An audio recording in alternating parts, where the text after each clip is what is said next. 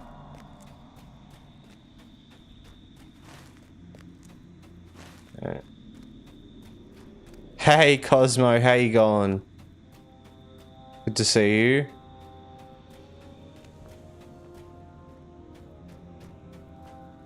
From the movie Sauron.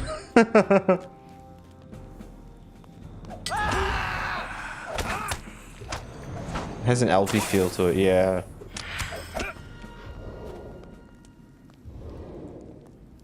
Oh, like it from, yeah, yep.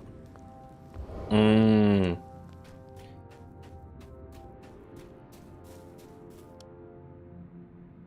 Alright.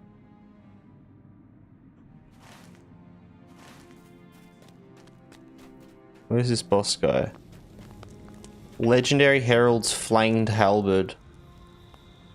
Maybe Death might know more. Yeah, Death might know if Death pops. I mean, pretty sure it's Death's brother that runs the fashion Discord.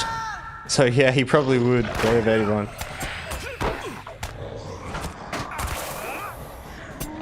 Alright.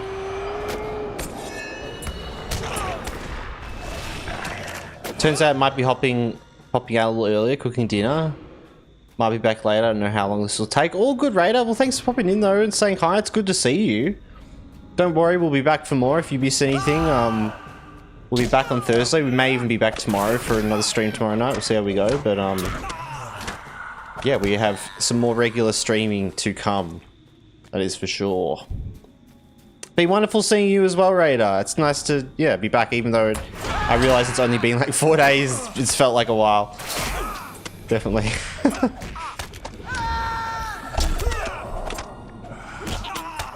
Just gotta get back into it. Get some new games rolling, that sort of thing. Good morning to you. How are you, dude? Doing good. Just woken up to your stream, Cosmo. Nice. Doing good. Yes, we only just started before. Just doing a bit of questing in Evandyn and Lord of the Rings online.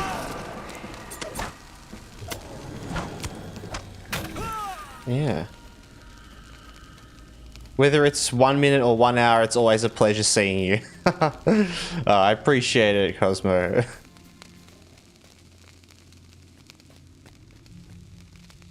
Yeah, I think last week we had some pretty short streams as well.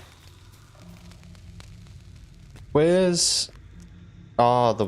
What am I looking for? White Wargs?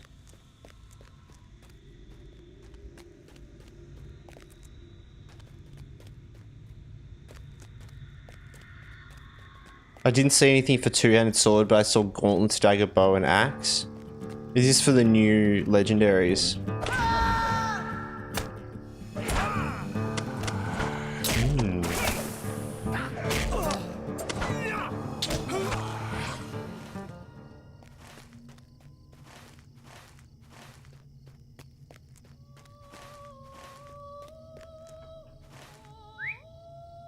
Oh, they're all up there. Okay. Let's run down here and then...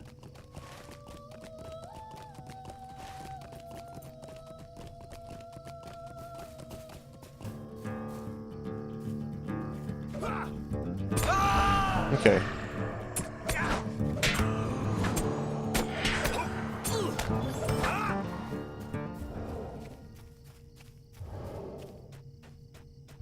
There's...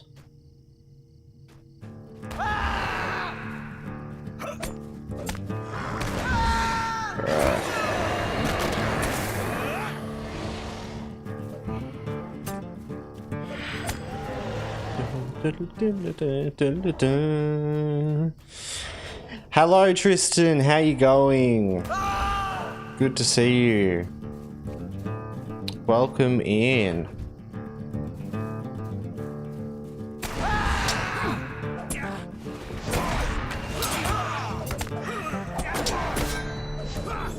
yeah. So yeah, I was saying earlier when we started the stream, but looks like we've got a couple people in now. But next week, for anyone that doesn't know, there's a post in the Discord and on the YouTube, but we've got a sort of a Christmas special week, like a week and a half before Christmas, where we're going to be doing like a completely new game every day. So that's going to be fun, starting from like next Monday up until like the 23rd.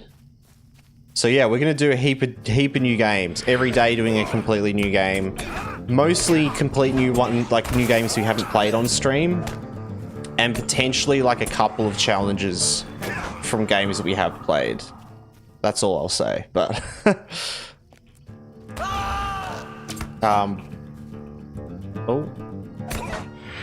yeah, it's also a complete mystery as well. So you guys will find out on the day what games we're going to be playing. Bit of a sort of an advent calendar thing in a way, though I know advent is like a whole month, but we're cheating. And yeah, we're going to try to do a heap of streams as well. We're probably not going to do every day, though that's like the ultimate aim. So yeah, we'll get a lot more than usual though, that's for sure. You and your mates have been playing Age of Empires 2, there's 4 of us, it's sick. Oh, that's awesome. You were saying that the other day, Tristan, about Age of Empires.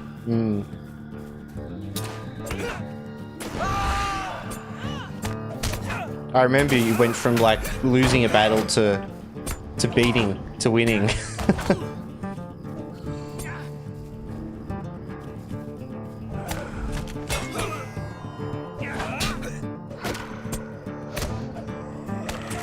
You're 5 hours in, tension's rising. You're 5 hours in on a game? Wow. Like 5 hours in on one game? That's awesome.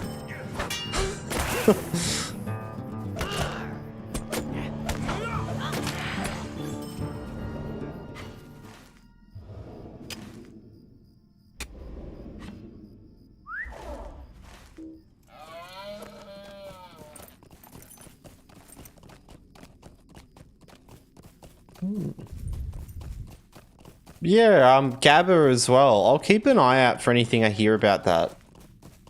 New legendary weapons. And if I do find anything, I'll post in the Lotro. In the Lotro channel in the Discord, if you are in the Discord at all. Though, if you're not, that's all good. I'm sure we might find out soon. I should go through the patch notes, actually, and read through all the patch notes.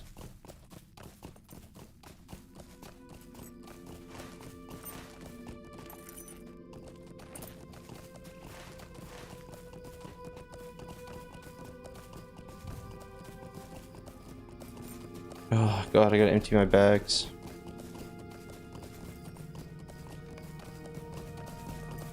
Hey, Harold, nice.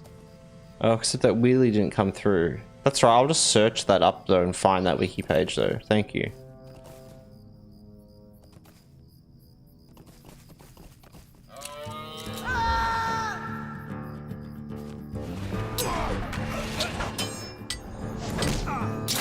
You got this, Tristan, I believe in you.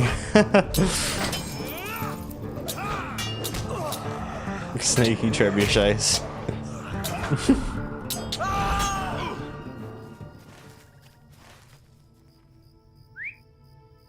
Yeah, I don't know why the link's not working properly. It's alright though, Harold, don't worry about it, because I can just look that up. I think it's because of the comma. For some reason, the comma's not picking up as a part of it. Lotro update 46.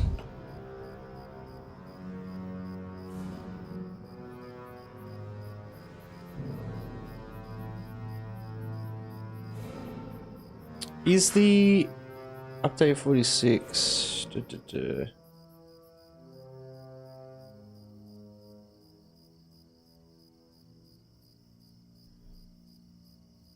Is the patch notes on the wiki? It is. Okay, yeah, no, it is all on the wiki. Alright. Let's have a look.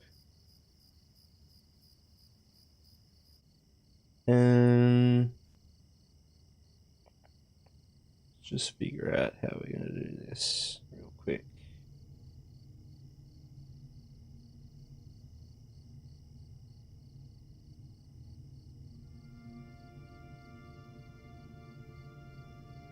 Should be fine if I do that. Oh, that's not right. That's doing the wrong screen.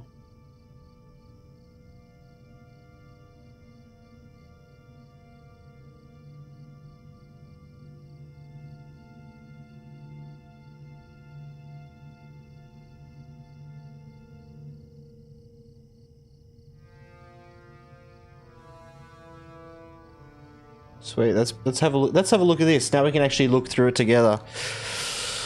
Bunch of Beyonding changes mainly to yellow line. Oh yeah, okay. We'll have a quick look. What are we doing in Lotro today? So we are doing a bit of leveling in Evendim. That's mainly what we're doing. Just focusing on trying to get up to like close to level 40, I guess.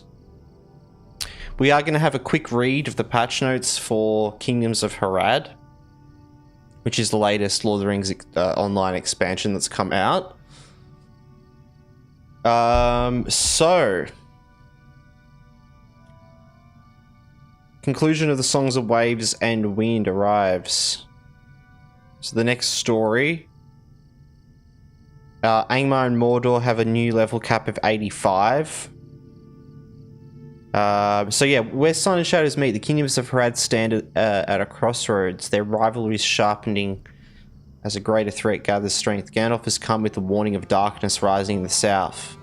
The Tharduth, ancient servants of Morgoth, rise once more, harnessing powers that could unmake the balance of Middle-earth.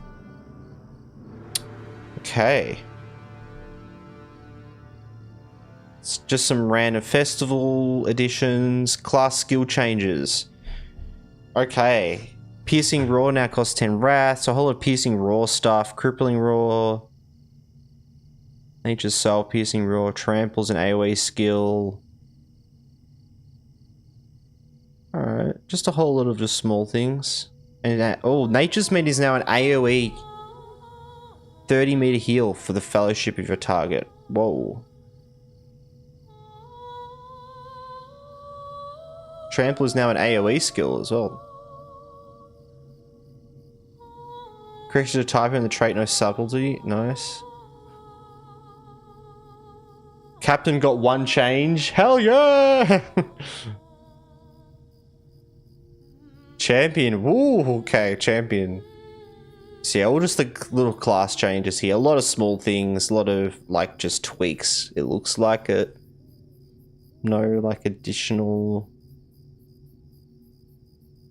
rapid fire Lawmaster. Mariner. Okay. Goblin Sapper fire puddle damage has been reduced. There it is, guys. The moment has come. This is it. From this day onwards, Lotro's never going to be the same again. We're never going to get one-shot killed by Goblin Sappers. Virtue Cap.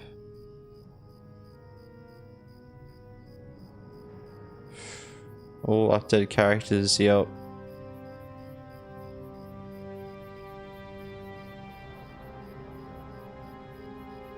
Okay, just some random buggy fixes. Oh. Cosmetic pets are no longer permitted in the Dongul Dua instant group. What's happened there? Something's gone wrong.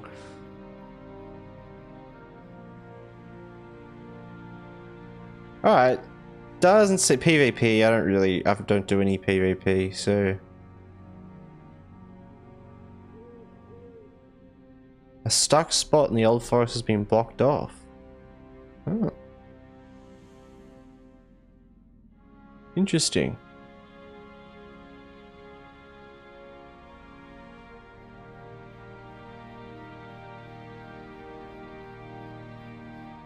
feel like that's big. Lothlorien Docks route. I haven't been there for ages, but I feel like that's important.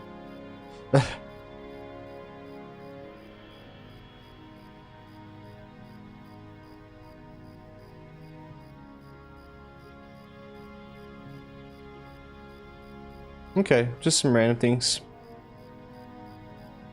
But yeah, mainly the new area, which is pretty sweet.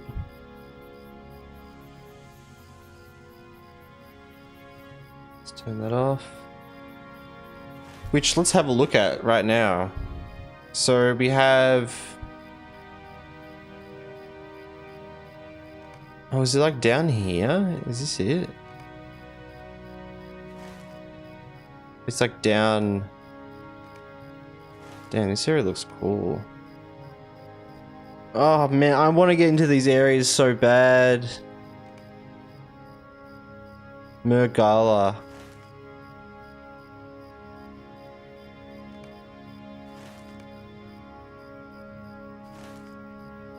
It's very cool. Maybe we'll have to level our Lore Master at some point. 4 regions. Okay. Oh yeah, oh I see. Oh wow, this is cool.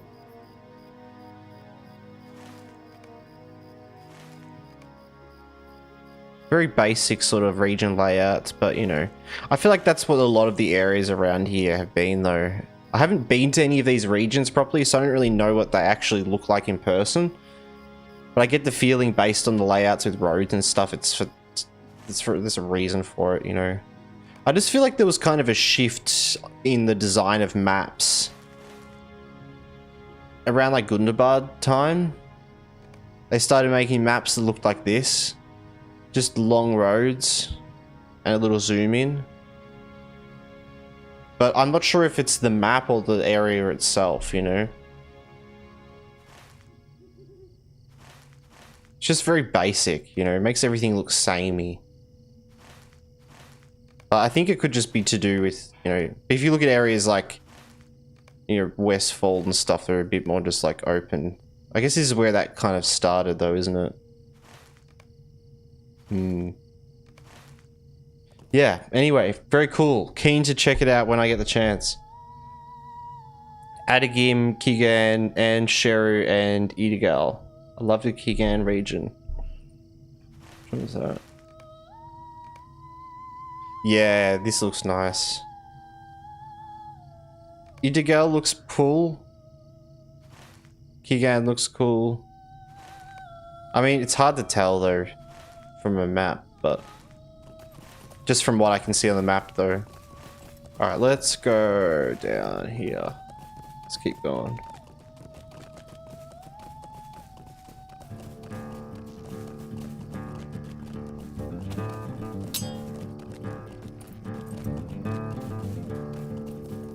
You have to go, yeah. Definitely. We're nearly there, guys. We're so close. We're so close. Not.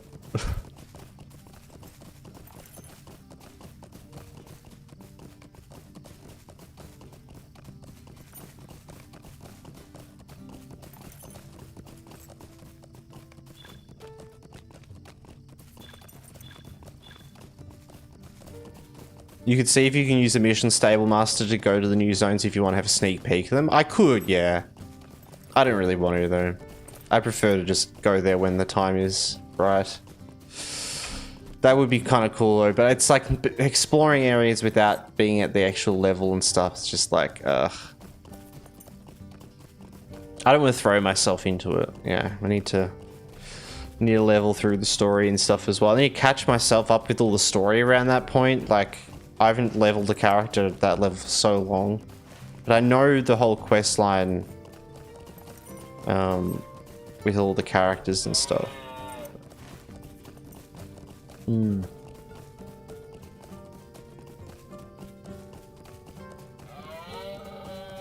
We may just level my Lore Master at some point.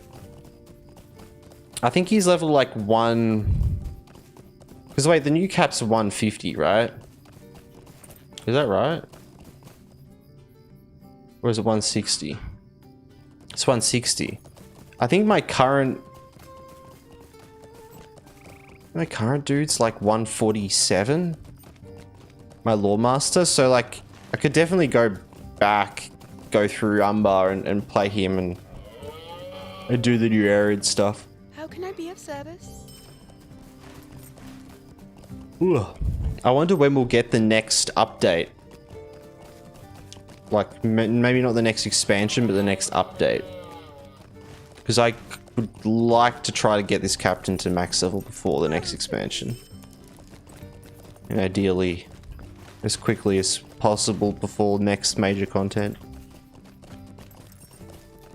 But I'm not, like, gonna rush it.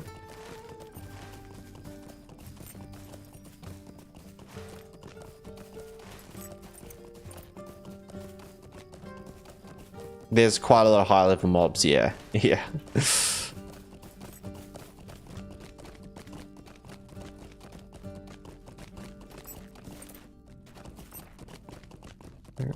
Tell me what you need or move along. Lovely. And then we just need 2 more done.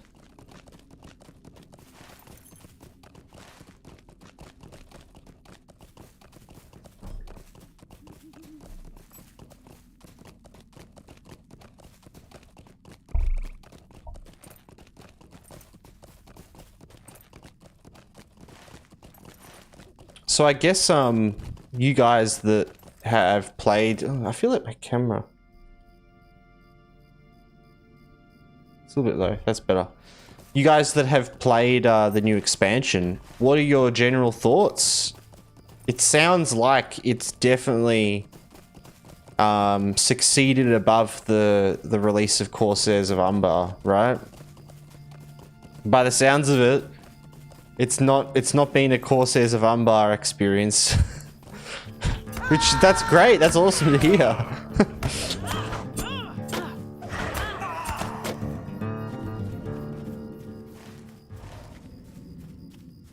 I haven't seen anyone complaining too much.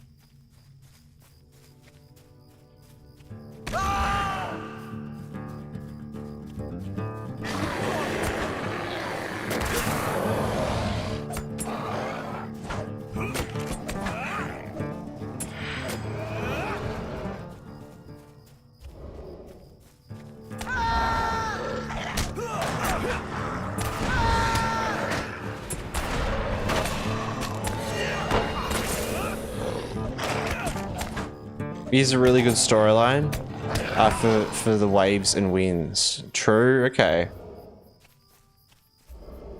Because it was just like when that expansion came out, when Corsairs came out, it's like on release, it was like a buggy mess. It was very disappointing. It was like the first time I'd ever actually pre-ordered an expansion as well. It actually really put me off from doing that.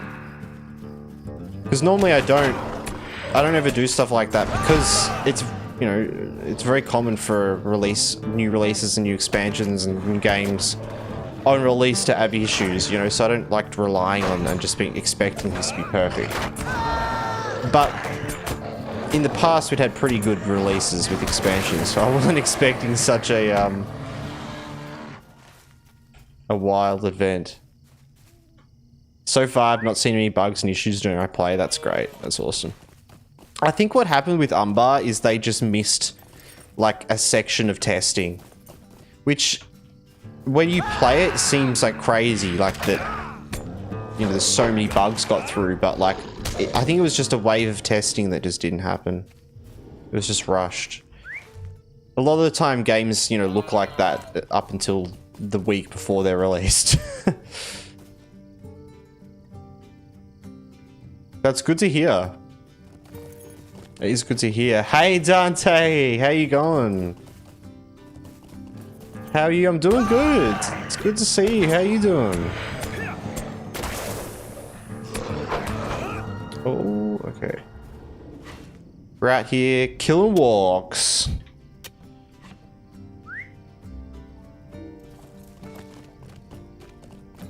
Still only 1 death? Yeah, yep. Still only 1 death. Kind of a bullshit death, wasn't it? Apparently we're still alive, like one life. It's almost like a 0, yeah. What killed you? It was this goddamn up in North Downs in Fornost. Like, there was a fellowship quest, which I totally could have just not done, but I was like, let's do this. This does be cool. I just wanted the challenge. And a big lizard guy killed me. What happened? I think we tried one time and then I got away, and then the second time it got me. And I kind of just let it happen because it was like I just tried to get a kill. What happened? It like reset or something, didn't it? But we did go back and we got revenge on it. We did go back very quickly and then take it out. Yeah, those like they're called the worms, right? Like the worm creature in Lotro, which is like a big sort of scaly lizard dragon thing that crawls around on the ground. But they're called worms. But they deal like so much fire damage. Ready for Expedition in Ark? No, I'm not. I haven't been playing enough at all. Way too much to do Expedition. I probably just won't do this Expedition.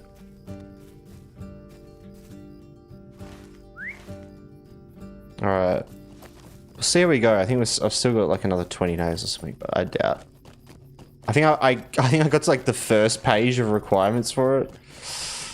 A slither of XP left. Yes, I know, right, Az. Hell yeah. Hey, Az, someone earlier was asking, was it Gabba? You were asking about a new cosmetic or legendary items that have come out in the new expansion. I think apparently it was mentioned in the Lotro items Discord.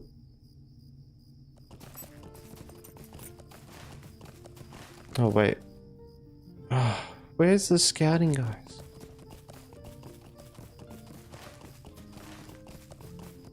What'd you say it was called, Gabba? Legendary Herald's Flamed Hellbird.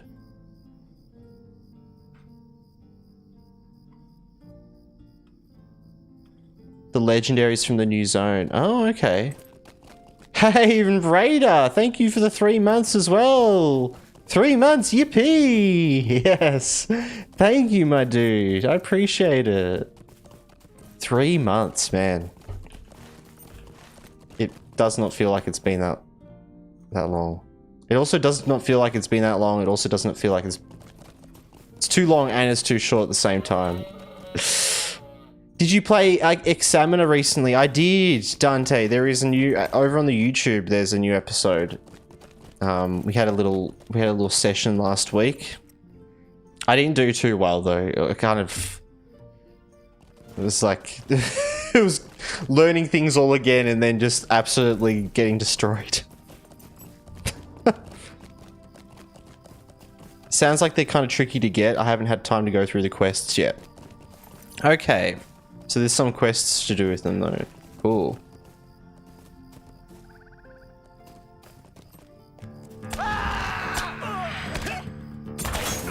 Yes. Fucking Dante recommended me this shit. It's such a fun game though. It's just like, it's brutal. Like, we had one good match and then I like just died doing something stupid. I think I fell in a hole again. I ran through something and I fell in a hole and died and I was just like, God damn it. And then I had another run and then died again and I was just like, alright, time to play something else. It's a fun game to play, but it can be like one of those games that once you finish a run, you die, you're ready for a break. But your run could go for ages and you could just keep going and be enjoying every second, you know? Time doesn't mean anything anymore. Yeah. Exactly. Oh, here we go. Death's just whispered me the item. Here you go, Gabba. I'm not sure if you're still in chat. Is this the one? Legendary Herald Flanged Halberd. Oh my god, it does look like Sauron's like mace. Just a bit more holy, a bit more elvish. Oh. It's probably rep currency barter. Guys, do we just Valar boost? Do we just Captain Valar boost right now? We can just do a quick cheeky Valar boost and go get us a cat. Go fuck. just the second I see a Captain Halberd, I'm like, you know what? Nah, I don't want to. I just want my Captain Halberd. God damn, that's awesome.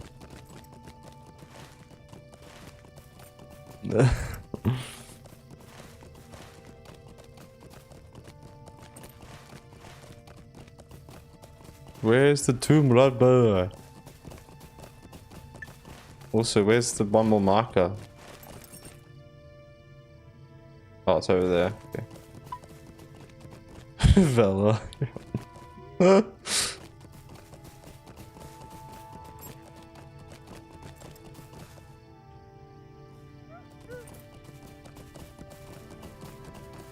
God, it would be actually so weird to just Vela. Imagine that. Imagine that. I just Valor, we go to the latest expansion, we play that, and then we go back to this point, back to doing deeds. It's like, it's almost tempting just so I get to play the new expansion stuff, but that's like literally the worst decision I could ever make. It's just ruin this character. Imagine boosting my main character.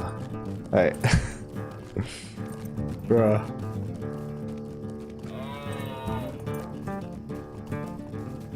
I did think of Valoring up to like pre-Moria with this character as well when I first made it.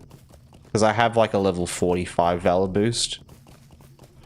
But I was like, nah, that's I can get there. That's easy to do.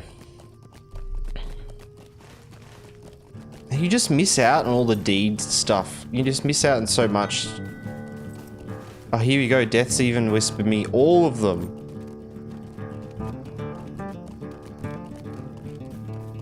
Battle gauntlets. Nice. They look pretty cool.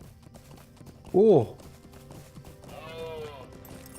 We've got the dueling sword. It's a one-hand sword. Nice. That looks pretty nice. Oh, it's got a good thickness about it. My issue with swords in Lotro are always its thickness. And a lot of weapons as well. A lot of the time, and the newer skins have been a lot better.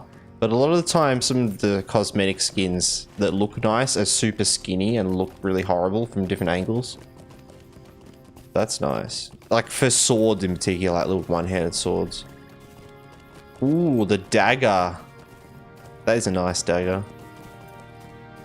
See, like, that's how thin you want a dagger, but there's some, like, two-handed and one-handed swords that are that thin. And you're like, what?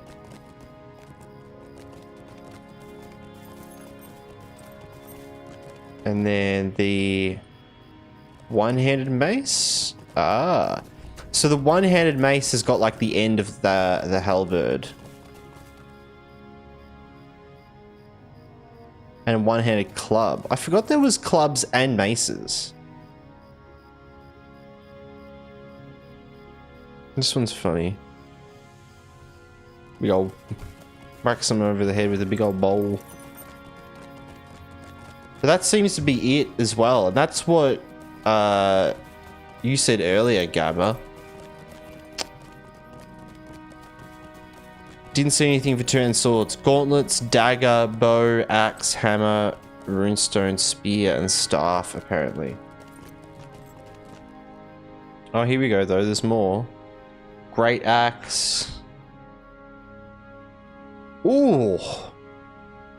Wow, that is a cool axe cosmetic.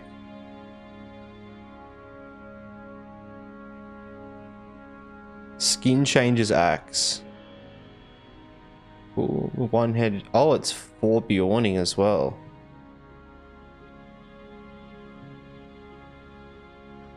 Oh, because they're all the different class-specific ones.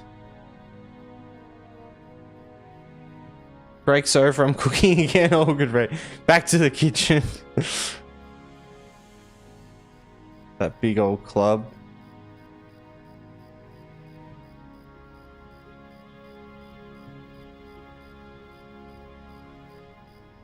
Bow looks cool. Damn, that hammer. Holy, it's got like a... That head looks like something like an alien. Out of Aliens. There's a rune stone. Spear. Ooh, that's a nice looking spear.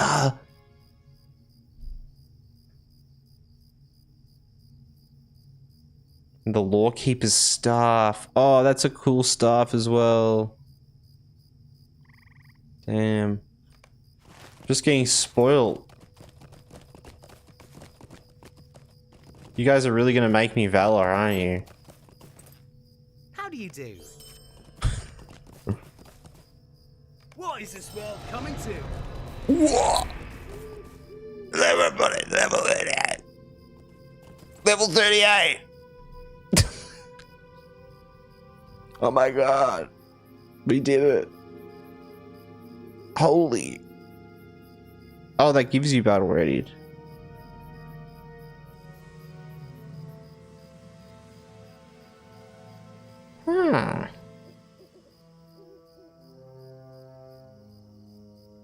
Only 122 levels to max. We're like halfway. Yeah. Only. There's a few shields, can't find them. True. Oh, the shields could look cool as well. They give me like a vibe like Skyrim elf. Defensive strike acquired. We have acquired defensive strike. I think we've got a bit of learning to do. Let me know when you want to learn the ways. Sure. I need to respec into a red line first, just so I've got my bearings with that. We'll turn things in and get planted somewhere, and then let's do that. We can probably just figure it out through chat. I'm thinking, is it worth I find like a target dummy or something? Because I think a target dummy would be good to find. Woe to me. Probably. It'd be fun as well.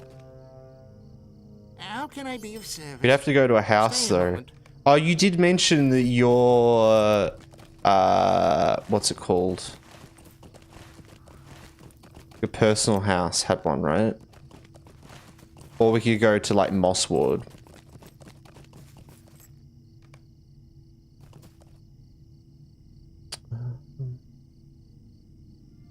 Chat room voice, cool. Let's just do chat and then figure out. If it becomes too complicated, then we'll get in voice. But I feel like I'll be able to figure it out. I feel like it's not going to be that complicated once things click. Okay. But if you feel like you'd find it easier to explain things though in voice, we can just do that. That's a cute little shield. I don't need shields.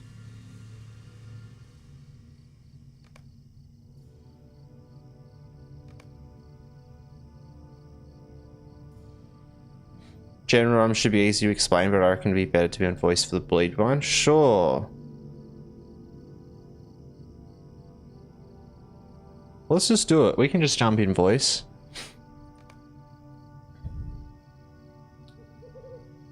I'm just making a bit of room in case. I don't know why I would need room, but...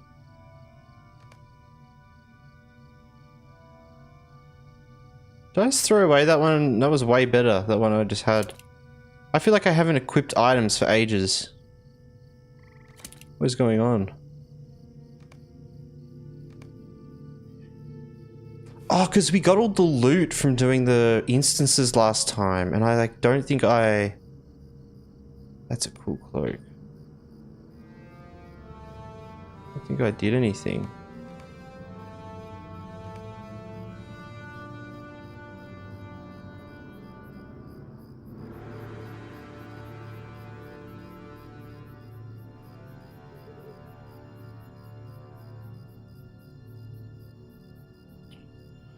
All right.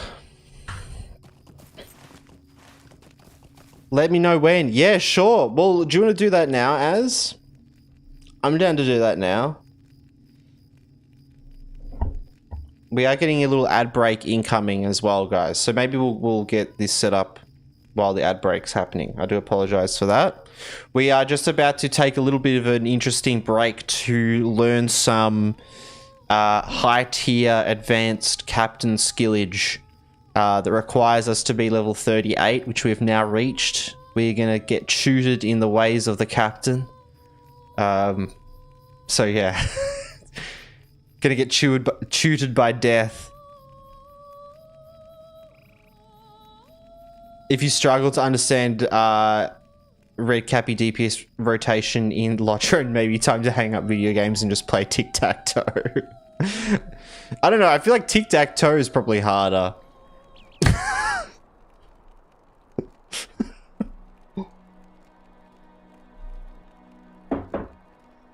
All right, yeah, let me just get that set up as while ads are going. Oh yeah, give me 1 second. Let me dun, dun, dun. I should actually just be able to jump in call with you, and then I can figure out audio stuff. Input, output.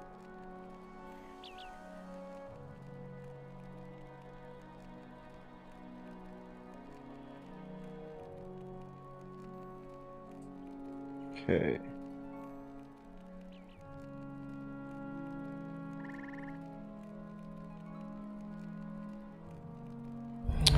What will I do to pick up that? Just bear with me a sec, Az.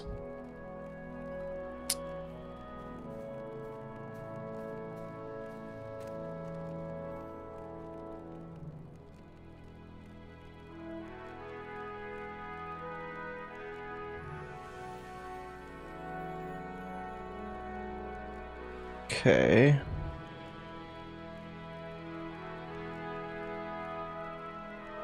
Real question is, are you going to use double tapping with AHK or give yourself carpal tunnel? Doing it manually? Okay, well if there's anything involves that, we're just not doing that.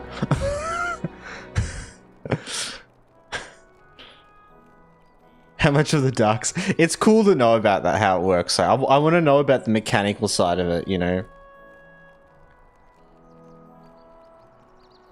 Alright, I'm gonna jump in. Hey man, can you hear me? Sweet. Give me a second to try to set things up. I think I just need... No, go ahead. No, really? No, when oh, I did. Oh, god damn it. God damn it. We need to get more people. Well, hopefully Christmas. Hopefully over Christmas we'll get everyone gifted subs. We're gonna have some Christmas specials. Alright. Let's just see here. Can you just talk for a second? Alright, cool. You are officially all good. You're good to be on stream as well, right? I just tried to check. Yeah, your voice. Alright. So everyone should be able to hear you now. I may just have to turn you up a little bit. Alright. Right. Hopefully I'm not just talking quietly. Yep. No, that should be good. I'm even while you're talking, I'm just boosting your volume a bit so that we're the same. Yeah, I muted the stream so I can I'm not just talking down the background. Awesome. Alright. Let's do this. Oh yeah, let me know as well, everyone in chat, let me know if I need to tweak volume or anything like that. Is this your... Yeah. Alright, let me summon you over here. Sweet. Feel good. Here we go. Hello Oh there. yeah. I do have 2 dummies. I don't know if I can get the dummies close enough. Okay. I can just move them if we can. I need to turn down my lot show music.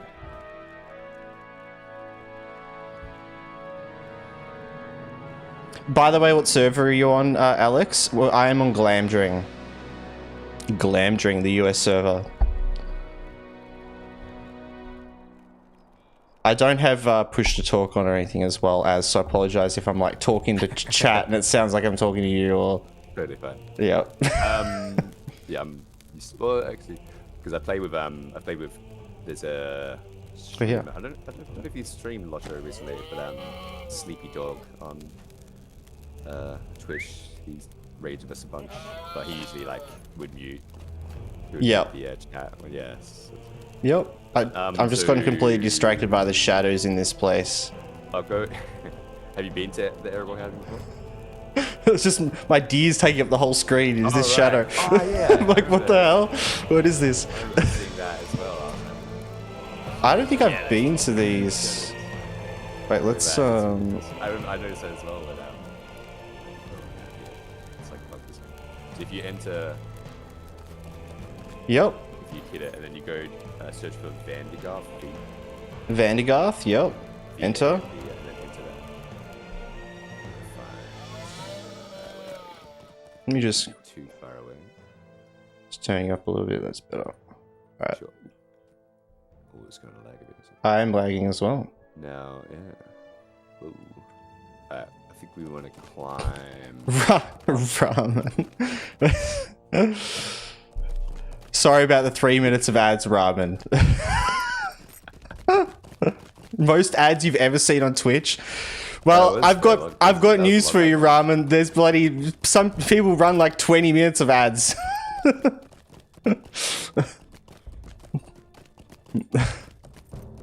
Yeah, no, it's brutal. It's brutal no matter how long it is.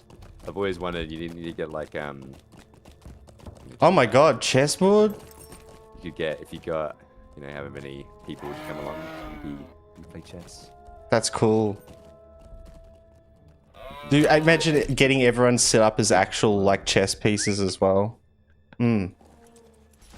Wait, what am I? Wait. He's traveling. He's journeying. He's journeying. He's humble. Oh god. Nah. Open I don't know random if you know things. that tech. If you ever want to check what gender something is in Lotto, you /wink at it. Really? Yeah, it'll say that you wink at beverage, let him wonder, or it'll say let her wonder if it's Oh, Yeah. but you do it like. Oh, but for me, because it says something like neutral. It says like Valros winks a beverage. Interesting. Yeah. But you get to see that. That's you do it, cool. like, for example, if we come Oh my god, see this. for sale sign, if you wink at this for sale sign, this is a male for sale sign. True. Everything has a gender. But Oh my I god. think the default, right? I think the default is male, but it's funny. Sometimes you'll find something that you wink at, and it's like, oh, that's Cool though. That's like how some languages are like that. Like French is like that and stuff, where everything has a gender. It's just funny, like sometimes you'll, like, because things are like male by default, you can find a female NPC that they forgot to change the code for, and it's like, oh, Yeah, true, because it's on the default. I'm gonna grab some ingredient. Oh, cool. Yeah, I have not been to this housing. This is wild. This is the house that I haven't set up. So all I did was, this is my universal crafting station. You stand here, you can do all the crafting. Oh my god, yeah, you got the... You see all the buffs on there. You can grab the ingredient crates. Wow. Wait, ingredient crates? So that's just all stuff from like suppliers and that, right? Oh, you can be a supplier, I forget, yeah. Mm-hmm. But yeah, head on in. But yeah, eventually if I stop being lazy, I can set this up. So this is a huge Like, outside area. Did I can't remember. Didn't I send... Oh, I think you Did I send did. images of what this looked like? Yeah, yeah. Yeah, in birds. What happened? I just went back to the start. Oh, wait, I don't have permission. Oh, my bad. Yeah, I just haven't set up. Yes. That's my bad. Let me change that. What's Ramen saying? I apologize if I'm missing anything in chat, guys, while we're doing all this. You'd unfollow someone so fast as they had 20 minutes of ads? Yeah. You should be able to now. Okay, cool. I'll come in. Sweet. The worst thing is, Ramen, is that like if you don't have any ads on Twitch, then you get pre-rolls, which are even worse than ads. Twitch just got you in their knuckles. When this housing area came out, it was a banger.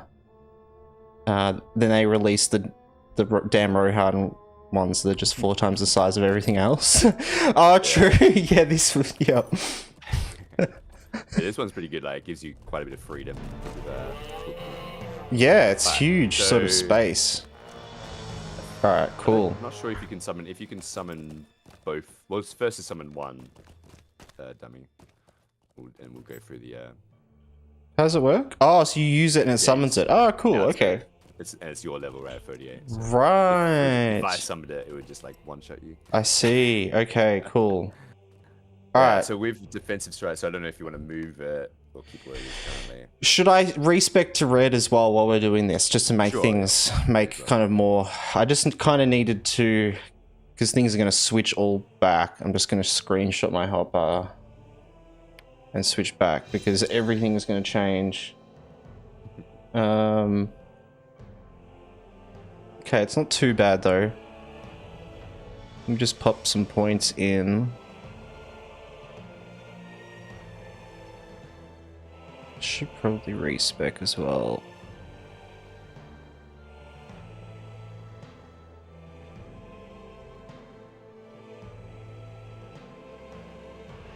Man, too many hard choices.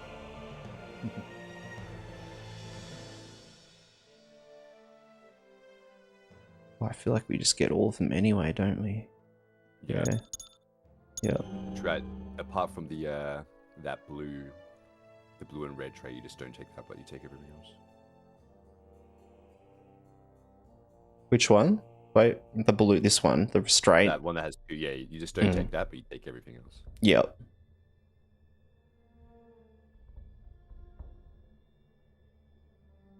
Fellowship of the Blade. Yeah,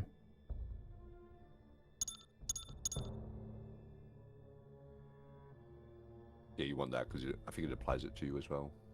Oh. The yeah, that's what I'm weighing up. Like, is Standard of War actually like probably not actually that good in comparison. Yeah, I wouldn't put dump points to Standard of War until later.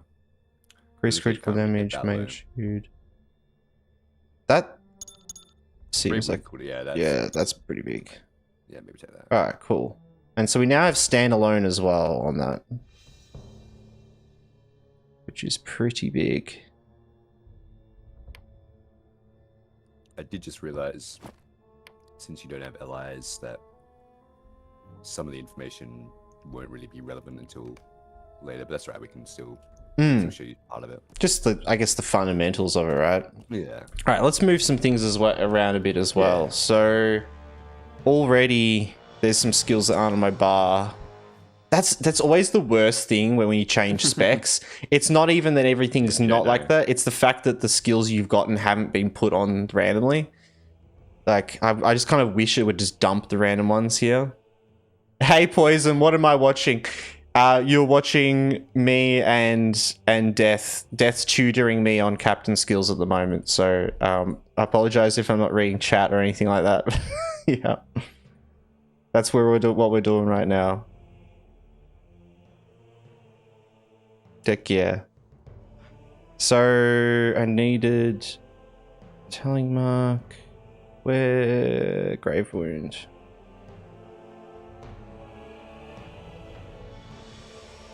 I'm gonna just move off some things first. So I'm gonna move off my NPC skills.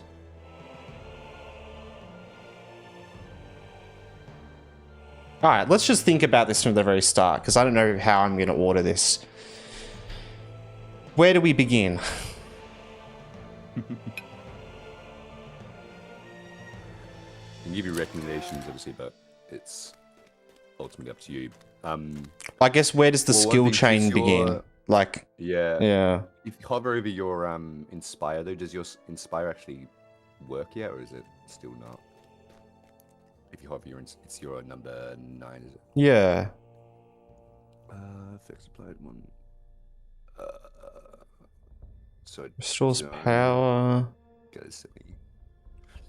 Because when do you get Master of War? Yeah, you don't have. So current. It's awkward because you want to use Inspire when you get if you open the trait panel again. Yep.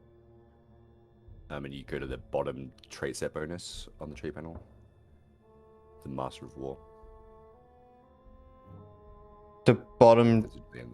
The one at the bottom. The trait set. Oh, bonus. yes, this one. Master of War. Yes, okay. Yeah, so when you get that, that's going to make, if you read what it does, right, that's going to make you want to use Inspire a lot more. But currently your Inspire is kind of, Yes. Okay. So that's something to keep in mind. That do you want to have that in mind now while putting a skill and just learn how to do it with Inspire, or do you want to ignore that until you get that? Because you're not that far away. Exactly. Right? Around level 50, I think. We'll probably. Well, I reckon I can slot the Inspire thing in, right? Like once that starts to become.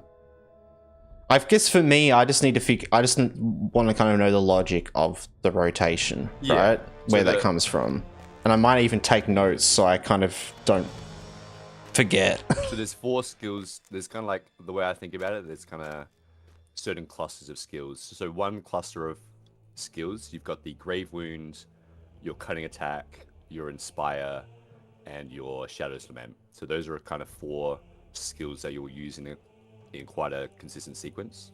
Yep. Let me pull the. I suppose it's Shift H. How did I do it again? Was it Shift H? Yes. Perfect.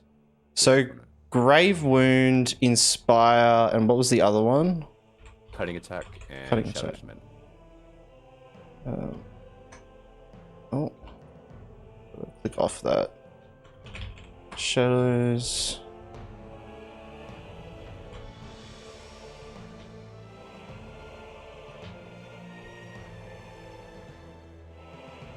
Sweet. So now we can actually kind of look at these all together. And so here, it's a bit of I guess like personal preference on how you want to order them.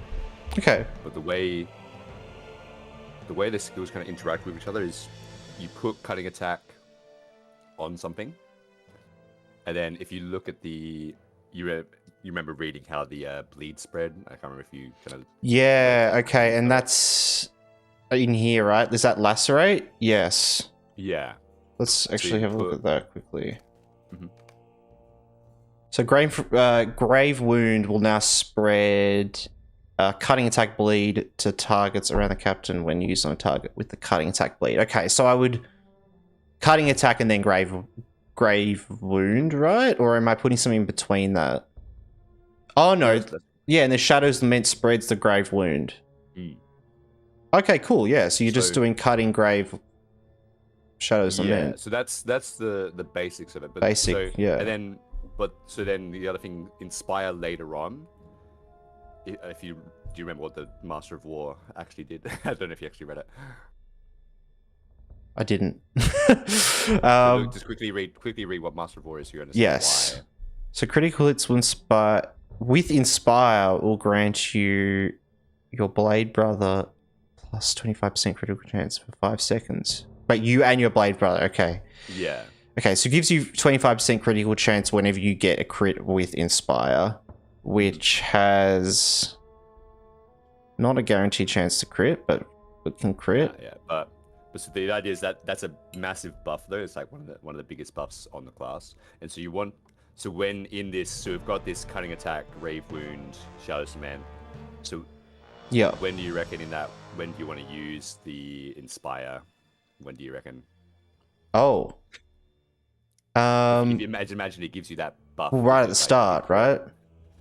So not quite. So if you did it, but it's only for 5 seconds, which makes me think that you probably use it after cutting attack, probably, very good. right? So here's where it's tricky, and we'll get into it later. But the first time you do it, you're right. You want to do cutting, then Inspire, then Grave Wounds, then Shadow's Lament. You can't do it in that order. But again, that's kind of very tricky. That's like the opener. But then later on, once you've kind of done that, you're more thinking about buffing the Shadow's Lament, right? Because Shadow's Lament's like your big hitter Yep.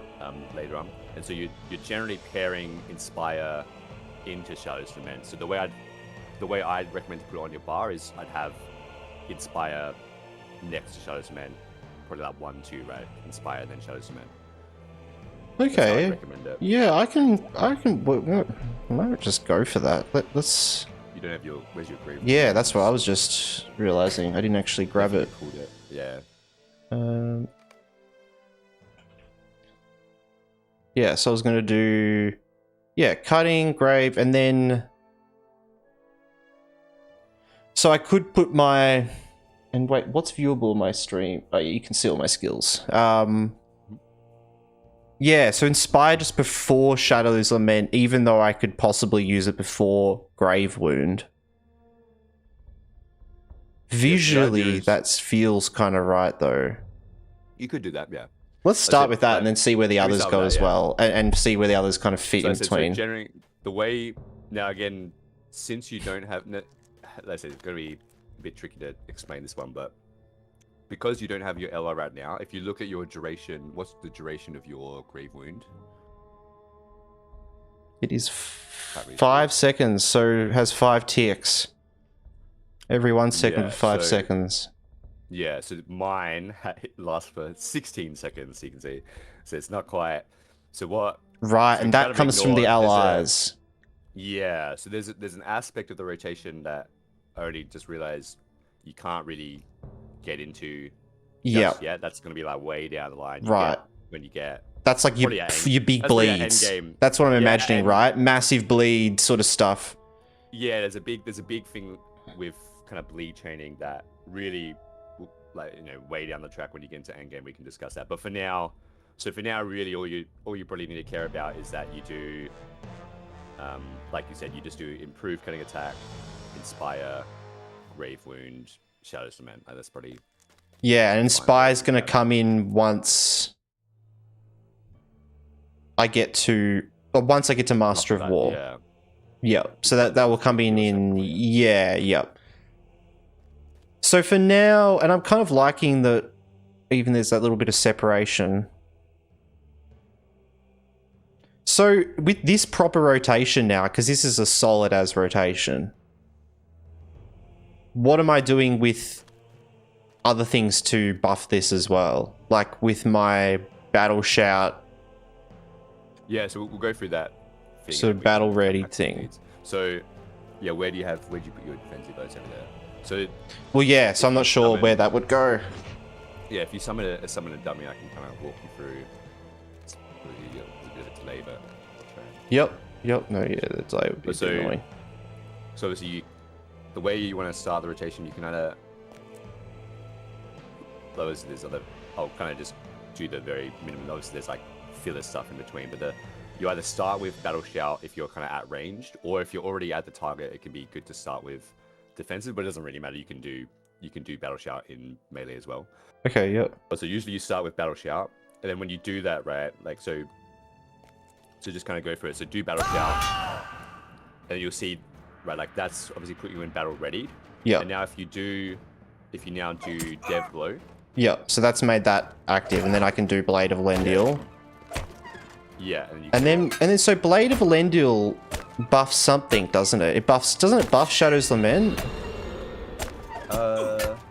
Blade of Elendil causes the next Shadow's Lament damage to be 20% more damage. So ideally, in the rotation, I'm kind of doing this before the cutting attack, Grave Wound, Inspire, Shadow's Lament.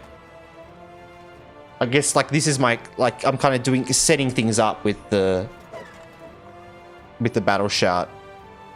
Yeah. So if you do now, what I want to do is you do battle shout, and then do Dev Blow. Yep. And then do defensive strike. So I want you to just do those. Oh, and then instantly have it back. Ooh, okay. Well, notice when you do that, do you notice now that you have Blade of Elendil and Dev Blow both available? Yeah. So now what you can do is you can reverse the order. You can do Blade of Elendil, then Dev Blow. Oh wow, okay, so I do.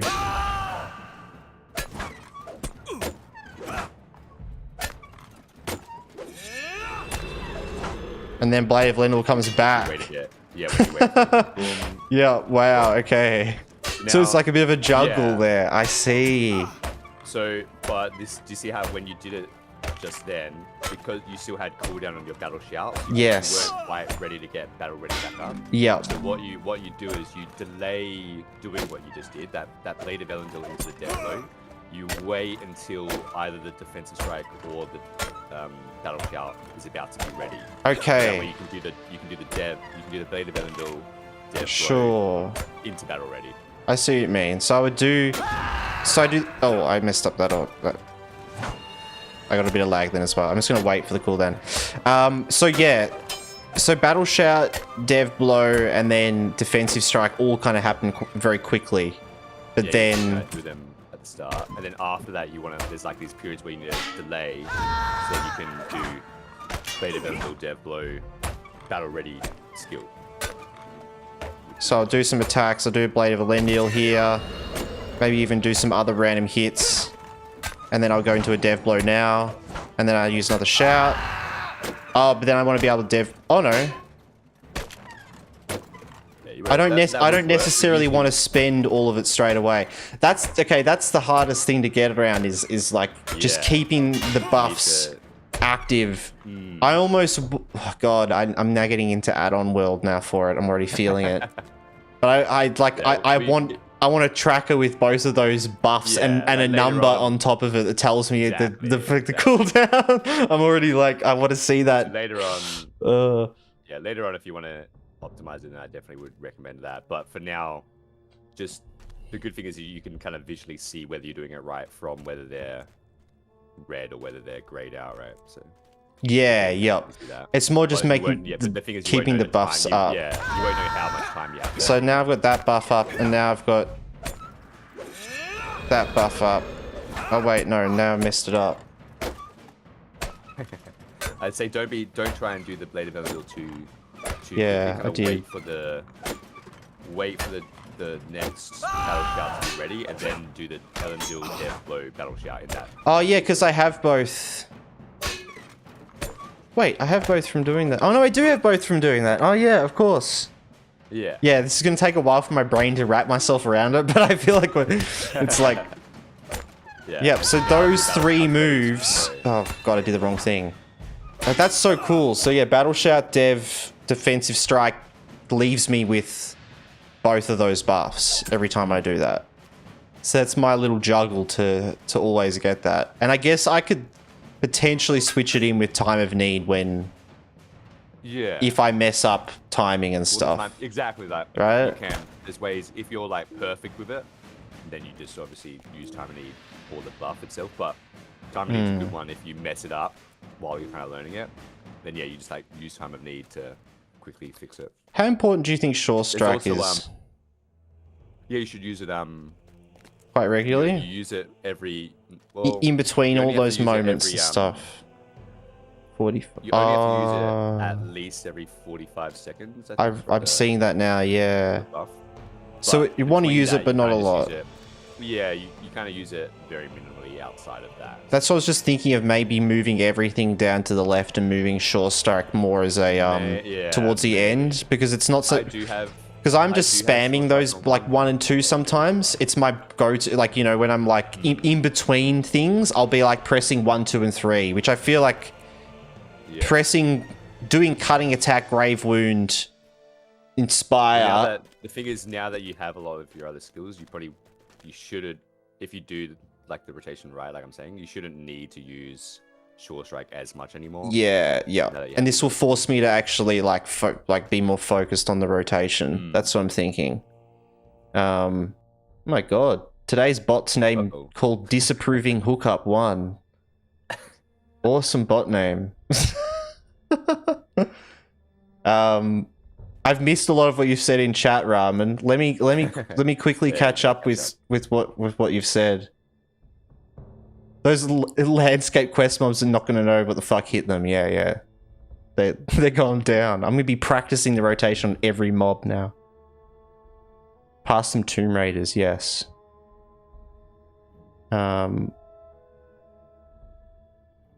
Always get the full rotation off comfortable in your bleed window. Okay. What's double tapping? As What is he saying? double tapping. Yeah, I was trying to understand. So If you use double tapping, you can always get.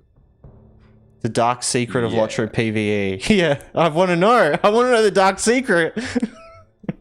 So you have your kick skill, I assume. Yeah, is that what it is? Okay. so if you double tap it, it interrupts its own animation. Yep. And you can use it to like you can use it to do other skills, can't you? Because you essentially cut. Yeah, because that's a fast one. You could do like a sort of like a double tap, lament, weird stuff. Yeah. Yep. Okay. Yeah, you can't. Yes. It's generally fairly useful to get a plugin to track these buffs. Yeah, I think actually, like, genuinely having... If I can figure out some plugin that can literally just track the battle-readied... Because what is it? Battle-readied and battle-hardened. I just want to see that on screen with a little number on top of it. I wonder if I can just code my own thing if it doesn't exist. I'm sure it does exist, though, right?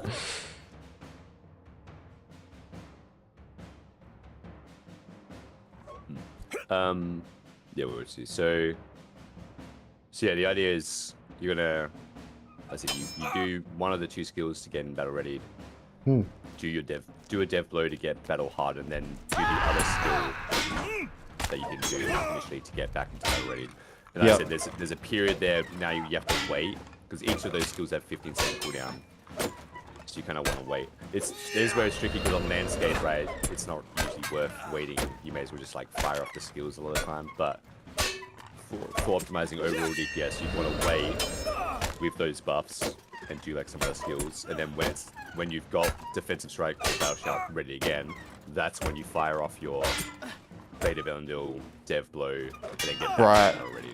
So you go straight back into that. So as a little example, so I'm doing battle shout, dev blow, defensive strike, and then I'm waiting a little bit. Probably at this point getting in like 2 bleeds, something like that. Well, that's when you would be doing the bleed rotation. Right. Okay, and then Blade of Elendil, Devastating, like very close together. Am I doing them like back to back? Cool. And then I'm going straight back into the original rotation. Yep, and then I've got some of that, some Shadow's Lament. No, you wouldn't have. So you don't. Once you do it again, you don't have to do the skill dev blow skill again because you've already got it. That's only the first time you need it. Really? Okay, that's why. Okay, yeah, that's where I need to figure out because I'm not sure. Because you only have to do it the first time because you don't have battle ready and battle hardened. So the second time I only do it for one of them. You just do Elendil, dev blow, something to get you in battle ready. Right, just one of them. Okay, yeah, I see what you mean. And then you can alternate, right? And at that point, you start getting it more frequently because you're alternating. Ah, I see. Yeah. So cool. It's all working. Alright, let's have one more try of this. Oh, I messed that up. It's called Buff Monitor now. Okay, cool. You can track battle ready. Okay, sweet. Yeah, I use the Gibberish plugin for Gibberish. Okay. track mine. Yes, But, yeah. that was what Ramen mentioned as well. So what I think. I do it. Yeah, I have it where it's like over the skill. Like there's got a timer over the actual skill itself. Ah, that's nice. Yeah, I just want something that I can see that number of the expiration on the like what is it when I hover over it on the actual buff itself, like duration 15 seconds. I just want that number somewhere. Because then I feel like I can start getting better at the timing of it if I can see that number there, and then I'm like, okay, I've got 5 seconds left of that I can fit in this rotation here, and then all right, let's see. So I do that, do that, do that, do maybe like an attack, shows them in, and then I do that and that, and then I would come in with another. So I could even wait longer then. Yeah, slightly, just slightly early there. Did I wait? Was that too quick then? Again. Oh, so there, see there, you did dev blow into Blade of Elendil, so you should never do that after the first. Okay, that's only the first one as well. You're pretty much always gonna do Blade of Elendil into dev blow, not the other way. The other way. Oh, I see what you mean. Okay, all right. So we go this, we go that.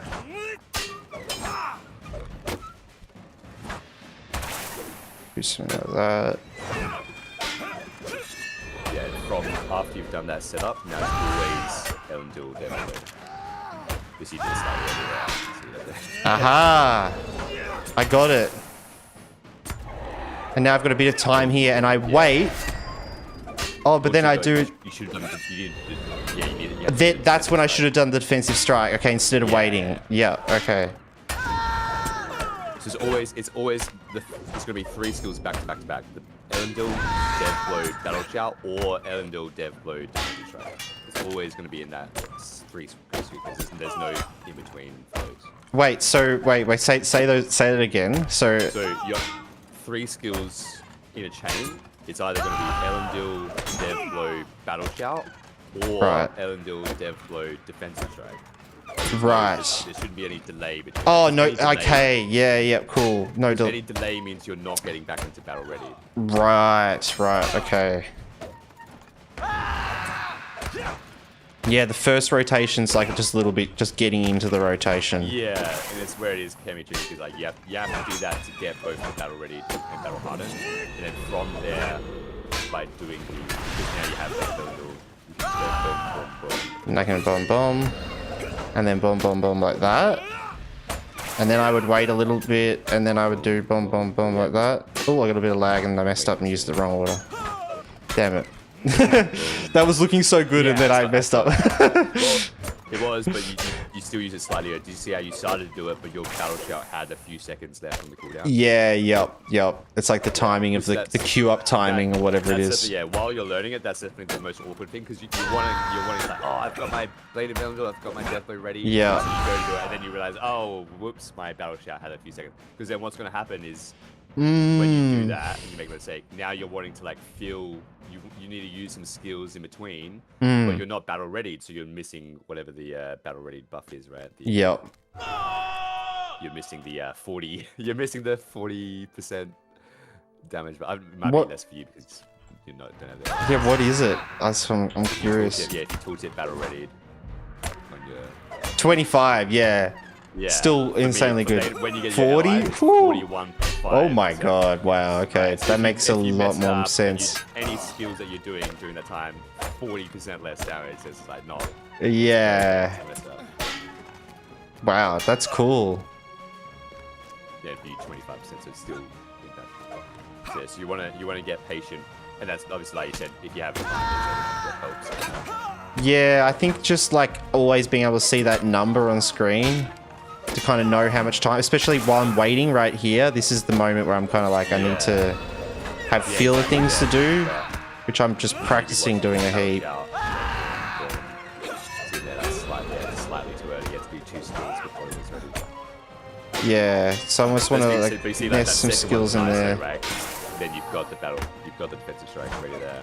I mean, yeah, it's like by that time the mob's dead unless you're in a raid, and then the rotation matters. It's like, and I don't know if you kind of noticed it, but it kind of comes in waves of 2. Yep. Do you see that? Yeah, there was a double. There's a long delay. And Yep. you can do it. Because then you get like the battle long shout, delay. Elendil, devastating, defensive strike, Elendil, devastating, and then you have break time, kind of, right? Is that Yeah. kind of what you mean? It's like, During that break. 'Cause- During that break yeah. is when you do all the bleeds and all the yeah. And I guess, okay, so Blade of Elendil, I'm always going Blade of Elendil, devastating blow into one of these. So I feel like instinctively, like after defensive strike or battle shout, I would want to go to like Shadow's Lament as if I can. I feel like, or one of the bleeds. If I have like I said, time for one because- ability, you know, it's like, Yeah, it's tricky to give recommendations for your level because let's say your bleeds just last so short. Yeah, that's what I mean more with the shadows. It's like, if I have a moment in between, I should be spamming 4 because it's like, it's got a big cooldown as well. You do Inspire, and you'd always pair because the cooldown. And it's always buffed from Blade of Elendil as well. That's what I was just thinking, is the fact that, because anytime I'm going Blade of Elendil, Devastating Blow, picking up Battle Ready, that next Shadowless Lament is going to be buffed 20% more damage, so it's like, may as well. And if you look at the cooldown of Inspire and Shadowless Lament, they're the same cooldown, so you always pair them up. Right. Okay. But yeah, once I have Inspired as well. Yeah, I'm not even thinking about Inspired at the moment. But that makes sense to me, how I like combining that in there, and the fact that it's in order now for me here, even though it's not ready, is kind of nice. If you wanted for a while, you could just simplify it. And I could move and I could move everything down, but I'm just gonna leave. I'll get used to those controls. Sure. And probably start key binding some of these other ones here to different keys. I think that's going to be my main thing. When you're in AoE, rather than that Elendil into Dev Blue, you're doing Elendil into cutting attack or whatever. No, into pressing attack, sorry. Yeah, cool. Yeah. Just swap that out, Yeah, I think I just need to hotkey Blade of Elendil. And then I think I'm good. Right. It's like that final one, because it's 7. Like, it's like I feel comfortable between like 2 and 5 on the keyboard, you know? It's like... yeah, the cool. other thing to keep in mind, your Gallant display, which is on 9, you need to use that a lot more, so that's something to keep in mind. That's like, that is your filler skill on Captain. Okay, cool. Yeah, true. It is. And I do randomly use it all the time. I'm glad because I'm always just randomly clicking it. So actually maybe put that in Control G. But yeah, I'd say like, I had that on 2 for me, because like literally is just the yeah. I think in like back on 1. I don't know if you know, like, so the way that you use these dummies, if you attack it once you start attacking it starts a 3-minute timer. Yep. And then at the end of the 3 minutes it stops. And what people will do, right, is they test. It tells you your DPS for the 3 minutes, and then what people use like a plug-in to see their skill counts for that 3 minutes. Yep. And usually, what you end up using Gallant display like 44 times. Yeah, true. When you actually look at like how much times you used it. Yep. No, that's cool. Actually, I'm popping that on my similar to Routing Cry. I could even swap it with Routing Cry, to be honest. Right. Obviously, you're in that period now where you have to find what works for you and just gonna be able to shift them out. Yeah, but that's pretty good though. Shift it. That's nice. That's a lot better though. Keybind Galleon display to W. Yeah. Just always be pressing that shit. Yeah. Yeah, that's a good one. I feel like the main thing is just like power consumption, isn't it? That only really matters when you've got an undead dude on your back. Yeah, it does start to... But you're generally fine on a Captain because you have Inspire. Well, yes, Inspire for red line. That's what I realized is because for blue line Inspire, it's not even, it doesn't give you any power, which sucks. Yeah. All right, cool. And so, what's the part of this that doesn't work? Oh, I know. Actually, I already know.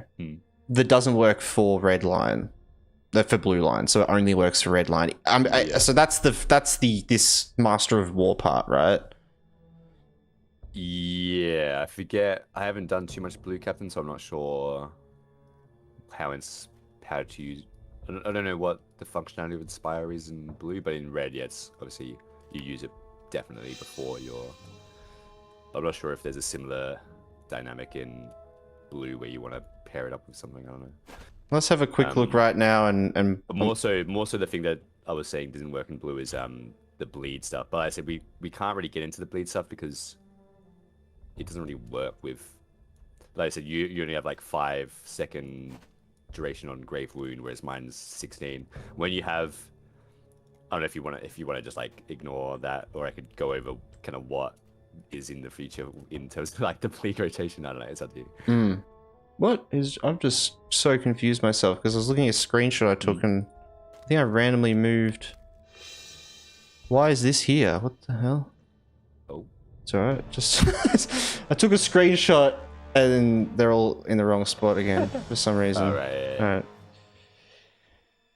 Yeah, so because I just wanted to figure out I think most of that can be done. At least that first major rotation can be still done on blue. It's just the extra stuff that's going to be coming later anyway. Yeah.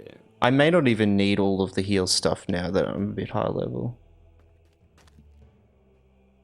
Yeah, it's like to very quickly go over the way the bleed stuff works.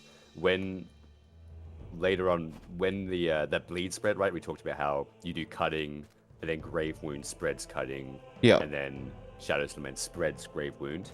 There's Yep. a hidden mechanic there it doesn't like spell it out obviously, but that refresh, it spreads it to the actual target that the bleed is on, which means that it kind of refreshes the bleed. Does that make sense? So if you had a bleed about to expire, Right. and then you spread it, it spreads So it to every itself. time you're doing that rotation, it's like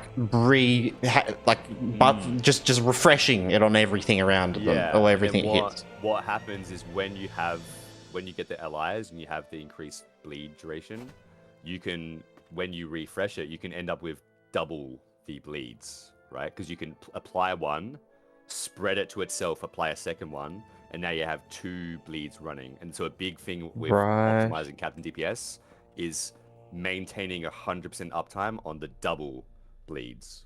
By having 2. And like I said, that's one of the biggest things to juggle. And it's one of the aspects that like kind of casual Red Captain players just don't know how to do, right? Whereas a good Red Captain will have, like, maybe you make a mistake every now and then, but if you're a really good Red Captain player, you should have almost close to 100% uptime on double of every bleed, the double cutting, double grave. Yeah, and you can even currently, well, I guess currently we're about to hit 160 and lose all the set bonuses, but the set bonus we did have let you briefly have triple bleed uptime. Wow. And so that was like huge, big DPS piece from that. But yeah, like I said, that's a big aspect of the Red Cap that just most people aren't aware of. And the timing is quite tricky because there's like the way it works, right, is you've got a bleed on there that's lasting 16 seconds, and your Shadow's Lament is 15 seconds. So there's that period there where if you get that Shadow's Lament off cooldown, it's gonna spread the Grave Wound bleed just that second before it expires. Does that make sense? Oh, the actual... Yeah, no, I see what you mean. So Grave Wound's about to tick off 16 seconds, but the second before it does, you Shadow's Lament. That spreads the Grave Wound to the target itself, refreshing it as well. And then now you follow that Shadow's Lament with Grave Wound itself, and boom, now you've refreshed one Grave Wound. Oh, yeah, okay. So now you have 2 Grave Wounds running for the full. Right, and when you say 2 Grave Wounds, you mean like the Grave Wound and the extra grave, the effect that you get from whatever it's called, like Yeah, stand back a bit and target this dummy. I just don't want it to hit you. I don't know what the rating. I can show you. So if you target it, just watch the buffs it has. So. Can I? Oh yeah. Here we go. So currently there's 1 Grave Wound. And the Grievous Wound. Yep. Wait, let me do this. And now I do this. See, now it's got 2 Grave Wounds. Oh wow. And if I do this, now it's gonna have 3 Grave Wounds. And they're all applying damage. Yeah. Oh, but they don't all refresh. Okay, but it doesn't refresh all of them back when you do the thing, right? It's just like one refresh. Yeah, if you watch one will decay and then I refresh the other one. See, so right, I see. Okay. If you watch it, right, like you'll see there's a moment where one will drop off and then I'll refresh it. I'll refresh the one that is still and there. then you're spending that and then refreshing it or something so then they have 2. Yeah, refreshing the one, applying another one. And it works for the same thing works for if I add the cutting attack in, you'll see it works with that as well. Yep. So boom. So and then if I do this, now I have 2 cutting attacks It shows 3-1's the run speed debuff. But... See, I should actually be testing this out because I can actually do this. Oh! Well, I said this. Yeah, I can res you. I can res you. Sorry. Just stay there. Get out of combat so it doesn't kill you again. Should be fine. But yeah, as I was saying, if you get too close. That's so good. So I love that can happen. You can test. You'll be able to test some of that, but like I said, you won't. Yeah, you won't just be able, you like won't be able to extend it fully. Just because summon your own. That mean yeah, I you am won't in be able to combat. test it fully because. But yeah, I'll run out. It should. No, it's alright. It just takes a sec, I think. Sometimes. If I run out, it should. We'll reset. Maybe. I think like I said, you'll only be able to test it like very. Oh, I take. Was that from the Soul Man? Yeah. Do they actually do? They do Well, little because- hits as I well. think because I left it attacked to you. That's funny. Yeah, I can go back in res. So I said because you don't have 16-second duration, the only way you'll really be able to test that is you could apply a grave wound, and then if you shadows the man You'll see that happen. for Yeah. 5 seconds, you'll see it refresh. Yeah. That's all Try I that. kind of wanted to Just be do. careful. Yeah, just don't hit the. Is that going to go into combat with him if I in May? Oh no, that's alright. Yeah. It should hopefully. Just don't. Oh, bit of lag. Come on. Oh. I think that because the other one is up, it's like, oh, maybe I spread it to him. Oh no, because I used it. And it that seems like a big distance. Yeah, that's a huge distance. I can't see on the map. The training. So which one incapacitated me? It would have been the definitely the higher level one. It should just Yeah. one soon. Come on. Oh no, I'm in combat with this one as well. No.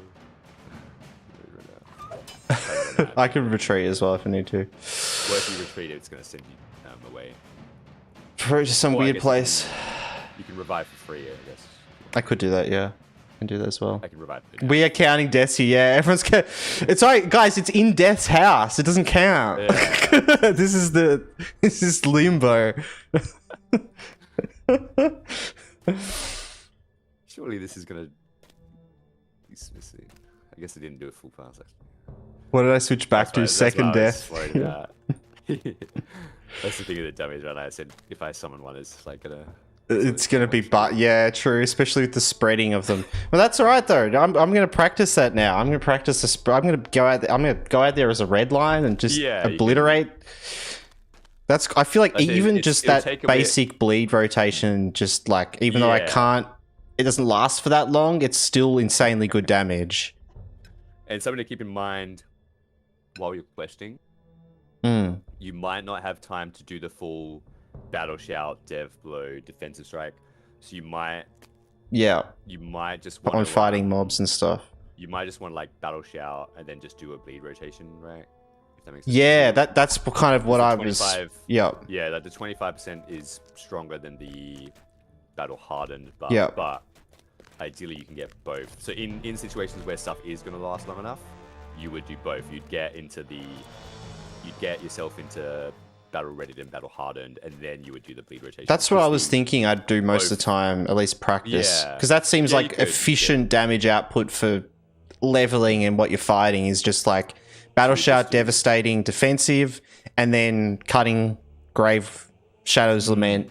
And it's just like bam, like I mean most things are gonna die through the first couple abilities anyway, but it like helps practice. I feel like it's nice doing that initial thing because that will probably lead into what I do anyway as my filler abilities. The other thing to keep in mind with that, and something that I love bases. you kind of learn as you pick up, because obviously you'll start attacking your primary target, but if you're starting to spread bleeds from it, and it's low health, it's probably not a good idea, because if you apply cutting attack to something and then it dies, you can't spread the cutting attack bleed anymore because you can't grave wound the target. So it's often good to start your bleed rotation on a healthy mob. Yeah. So what you could do is you could do the battle shout, death blow, defensive on one mob, swap to a different mob, and then do cutting, grave wound, shadow cement. And then that way there's less risk of the mob just dying from the start of the thing. Yeah, yep. Oh, I'm just realizing. Oh, so Inspire changes as well with standalone, doesn't it? Yes. So that changes to plus 20% damage. Yeah, it's very strong in standalone. Wow. But I just generally use it the same way. Wait, I should have that Probably either way before, shouldn't I? Or after? Wait, yes. Well, No, that should be before. I was saying to put it before. Yes. I think you put it after because you weren't expecting to do it anytime soon. But if No, you I did standalone- have it before. I just switched things around weirdly before. I think But if you accidentally. standalone, I would recommend doing standalone when soloing anyway. So Yeah, because yeah. it gives you that since it gives you that buff, you can kind of mimic the way that it acts anyway. I'm going to try leveling with red a bit with standalone now because I haven't leveled with it much, and I only swapped to blue when I had that worm fight. And have then, you looked? Yeah, have you looked much at standalone and what it changes? For the skills, no, I haven't So look at really. your- is it control 12 or whatever? The Blade Brother ones, or do you mean Cry of Fury? The two skills below your standalone. Look at what the tooltips for those are while you're in standalone. Inspiriting Call and Cry of Fury, right? Yeah. Cry of Fury is the one that Cry of Fury. that changes courageous. Oh, Those this two one. skills Yes, change. that one there. Okay. Yeah. So Cry Yeah. of Fury, that's your res usually, but it becomes that, and the Courageous Heart was Words of Courage. that was in. Yep. But yeah, Cry of Fury is Look what- big. Big Yeah, AoE damage heal and damage. Heal. That's like a Look big at backup. The Courageous Heart. You should look at Courageous Heart though. That's like big. So this, on the surface, when I read that, I don't think anything. But when I'm looking at this now, I'm realizing that's actually really So big. 20% That's just 20% mitigation. defense. Think about. That's Just think about 20% less huge. damage. Yeah. Well, that's what I was just realizing. I've seen that skill before, and I always look at skills like that, and I'm like, whatever. But then when you're actually like applying it to actually good situations, you're like, oh, that's actually insane. Yep. Cool. Okay. Yeah, I think that's. I think it's just Inspire and then those two skills. Yep. Oh, your. Do you have it? Your 2 arms. Do you have 2 arms yet? Do I have two? I've always had 2 arms. Where is 2 arms? The skill 2 arms. When do I you don't get 2 think I arms? have 2 arms. No, apparently not. Is it a skill you just get or do you trade it? I can't remember. Elite companions, Oathbreakers, Shame. No, it's good.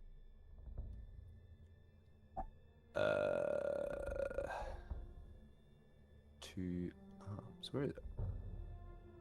Oh yeah, because the final points on the red line is just for the followers, isn't it?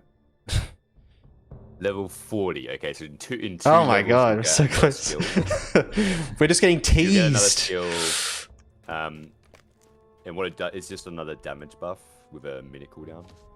Okay. And that changes in Blade Brother stance. It's like a raid wide buff, Yep. but in standalone it's a personal buff and it's a big damaging single target attack. Ah, okay. That does no damage in. Right. Cool. You'll have that. That's another big single target skill too. And Yep. that's just something that kind of changes in standalone compared to how you play in right in a group, because you're using it for the personal buff and the damage when you're in standalone. So Right. Yep. still good to get used Very to using it. Very much changes that. Yeah. Yep. I haven't even used any standalone yet, so it's. Can you try? And what I'm feeling is that having Cry of Fury means that I can like get away with not having as many heals. Kind of, it's a 5-minute cooldown, so It's a big cooldown, but it's strong. It is strong for the when backup, you- like as the backup, right? Like because my also, Lend Courage was see the it, backup. yeah. Now that doesn't have to be the backup. Now I can use that on a 1.5 minute cooldown. Like that's like once a fight, maybe Yeah, that's once a definitely- long fight. exactly. Um, Obviously, you primarily use the But I was health always for saving that one for a final use, whereas now I'm like, well, I'll save. Yeah, I'll switch it around. And Kiara Fury that's even better because it could possibly take out a couple of targets if I was like. It also, if you see it, reduces damage by 5%. Right. Yeah. Outgoing. So Small debuff. on the 15% duration. Yes, Is that what that's saying? It's saying for 15 seconds there times 0.95. Oh, right. Yes. Okay. Yeah. Yeah. It's not saying that about the health. Yes. Yeah, the health is Of for course. 10 For 10 seconds. Yep. Well, nice. Cool though. That all makes a lot of sense though. Thanks for talking me through all that. I'm sure I'll have many more questions when more skills arise. Later on, more skills, and then like I said, when you get your allies. Yeah, that's going to be that'll be an bleed interesting rotation will thing. Become more impactful. And making the allies to make that work as well. Yeah, exactly. Definitely. All right. Well, I might get back to some leveling. Cool. But I appreciate Maybe yeah. next time you visit this house, it'll be actually. Yeah, there you go. We actually this time we get to look at the interiors like before True, it's yeah, exactly. So you'll know what it painted looks like, you'll come beautifully back and be like, transformed yeah into like I don't know a space station or something it'll be when we come back. It'll be like outer space. The yard won't change too much. There's not that many hooks out here. I've already used up a lot of them for the It's a big backyard like area. It's pretty crazy. It's interesting how like on a grid as well, everyone is essentially. If you look below, there's also the downstairs yard. Oh yeah, nice. That's cool. Oh wait, you can. Oh wait, you serious? You can actually go down here. I was like, you're totally just baiting me to jump off the edge. But You can come wait, so is this is just like a premium house, not a kinship house? Yeah. This is a premium. Oh my god, this is huge. Where's my res? What do you even do with this space? Oh, sorry, you're down. I get to res someone for the first time. That's the advantage of 2 res classes can just mess around and res each other. Yeah, it's nice that. Bears is huge. Bears, so yeah. Yeah, there's just so much space down here. Like, what would you even put down here? There's another door to go downstairs in the house. There's like so much. And there's an upstairs and a balcony. Oh my god, wow. This does have a lot of cool potential for like the wild sort of creativity of making it look like something completely different, like how you did with Death's House, the Dark Lords. Same with how I ended up decorating. So there's a lot of hooks with the downstairs and the upstairs, but I just funneled all of them, even the stuff upstairs. I funneled down the stuff below as funneled up into the one room. Of course. Oh wow, and there's an actual. Oh, this is a whole other level. Oh. Yeah. Oh my god. It's very cool. Just thinking, should I get like a stable master while I'm here? From my Yeah, I'm just gonna run outside and see if there's something I can grab. We'll see who wins. You riding there or me boarding? Oh. Yeah. Probably you boarding. Yeah. Oh wait, I've got to go to. Oh wait, that's you. Huh. I was like, I'm like, oh, someone else is here. It used to be back on Gladden. I had the same house in the same neighborhood on Gladden, and one of my friends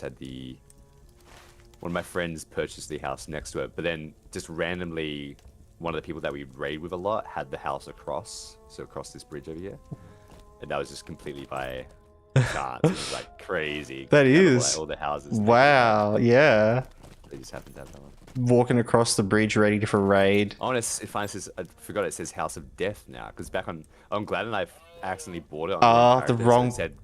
It said Home of Bowra. I did that as well. I actually in the transfer I swapped it. I had it on another character when I was swapping when I rebought the houses and whatever. I went when I made because I got Oh, what did I do? Actually, no, it was after I made this character. I went back and switched it because I was like, I need it to have House of Beverage. Like, it's not like yeah. But it's annoying that there's no way to just like transfer the ownership to one of your other alts. Like, Yeah. there's no time to sit. It's all like locked from that. All right. Well, I'm gonna go. I would go Bree and then. Cause where we were in Evandim. Yeah.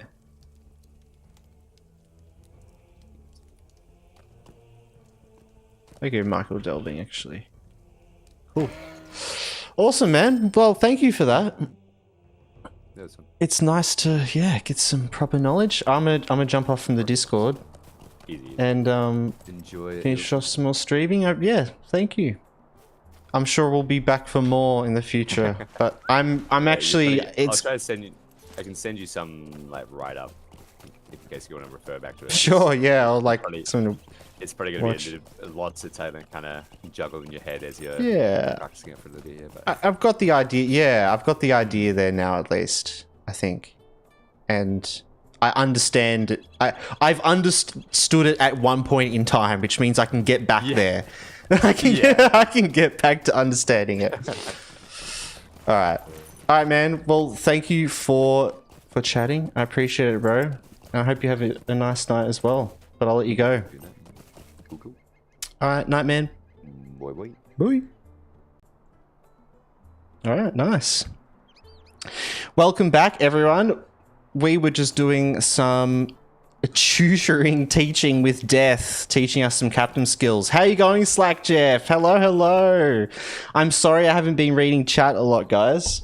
I know I've missed a lot. I might sort of jump through chat a bit quickly and have a little read, but we were just sidetracked learning things. Going well, mate. It's good to hear. That's good to hear.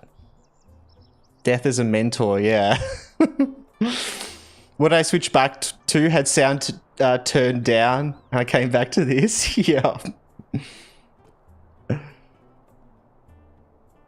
I should have helped alert you to relevant chat messages. It's alright. That's all good. I feel like I missed a lot of what you said, Ramen, talking about the captain. Just because Death was talking about things. It was too hard to be listening to other things at the same time. Are you saying you have mained Blue Cappy for legendary servers? Using as a filler heal.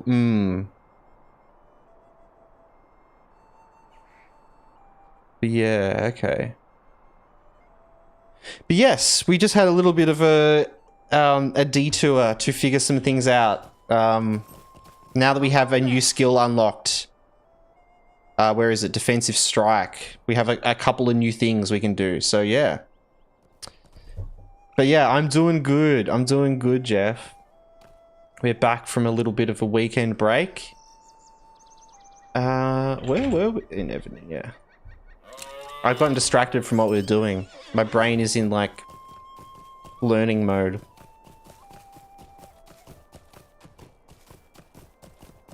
Yes, hope everyone is doing well. If I've missed any message or anything, guys, that you want me to read, feel free to just send it again. I apologize if I've missed anything. Yeah. It was just hard to focus.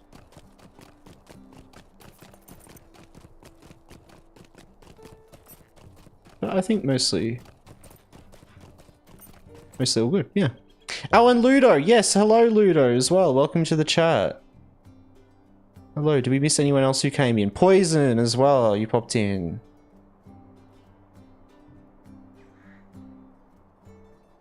Yeah.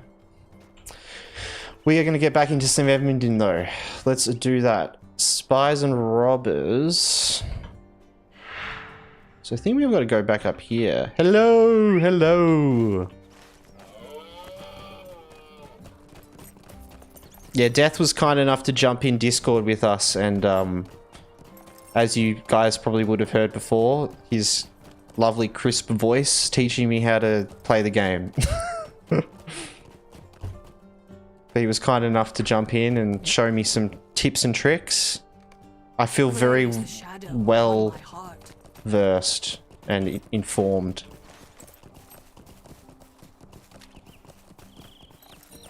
Now we've just got to make sure we get all the rotations right.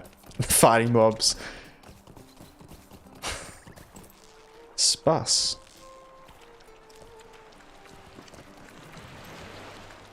How can I be of service? Can I not go up there? I can't. Oh. Guess I run up there then.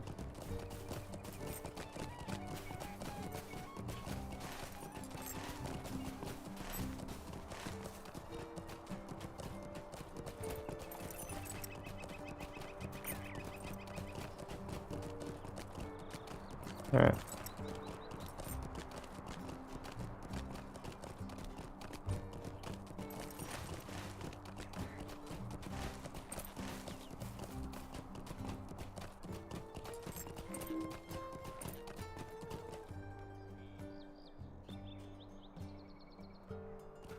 Do we need to do like some solo dungeon? Do like a rotation test. I'm kind of scared though, actually, because if I do a dungeon, I'm not going to be blue line.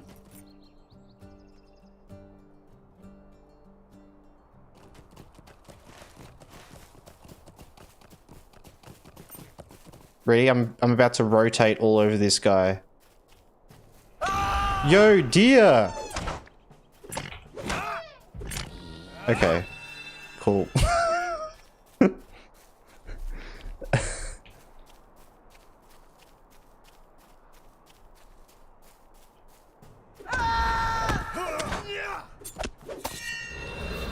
Oh, it just being red is the insane increase in damage. Oh my god.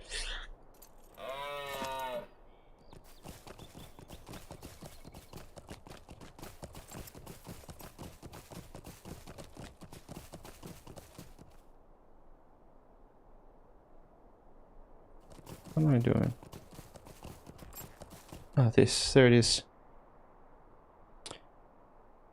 See, there you didn't need to battle shout it. You could have initiated with Blade of Elendil. Oh, like on the next mob.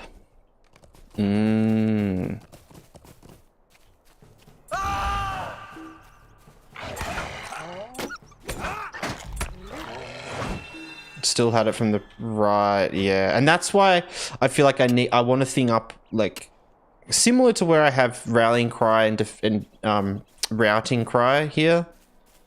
I wouldn't mind something that can show me just when the cooldowns are on. That will help going between mobs. Because I feel like in like group content, like I feel like I get the rotation pretty quickly.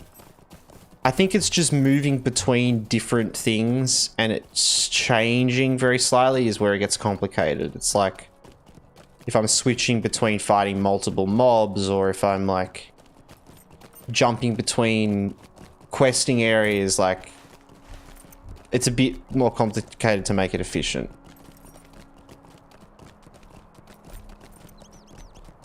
Yeah, if I've got like a tank and a healer and stuff like that, then it's like, and a dude with heaps of health.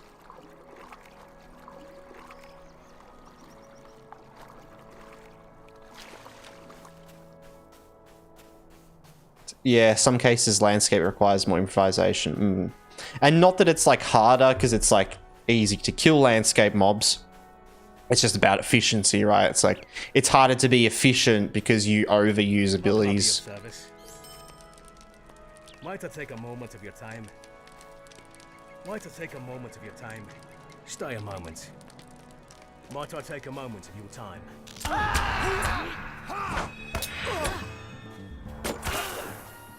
I'm gonna be just pressing random things. You'll see me do it a lot as well. Of just battle shouting to pull and then shadows lamenting and then auto attacking. Like I can just be so lazy with rotation sometimes.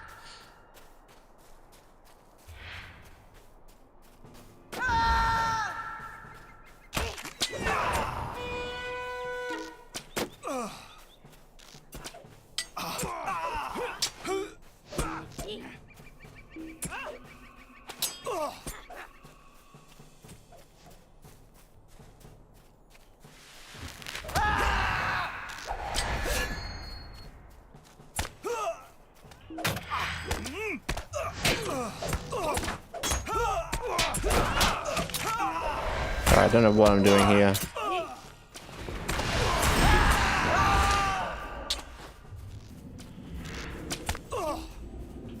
I need more practice before I start doing that. I did not know what I was doing.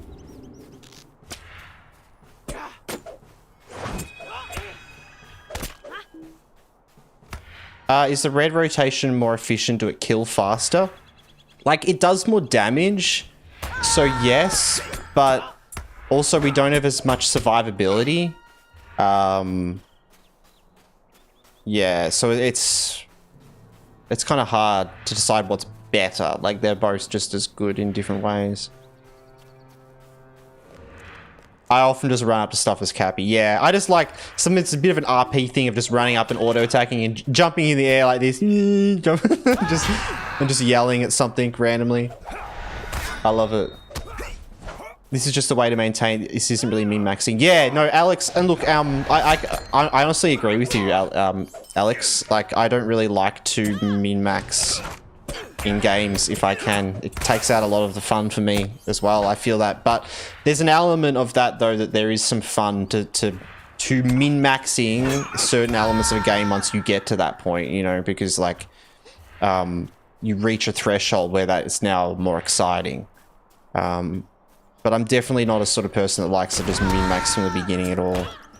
But yeah, this is more like understanding how mechanics in the game work to have certain buffs in your rotation work.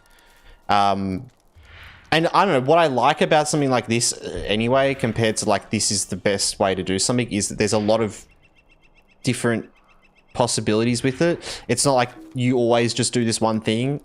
That's what we're kind of like talking about a lot of when you're dealing with different situations, your rotation changes slightly and you're tweaking things based on it. So there's not just this like perfect rotation. But yeah,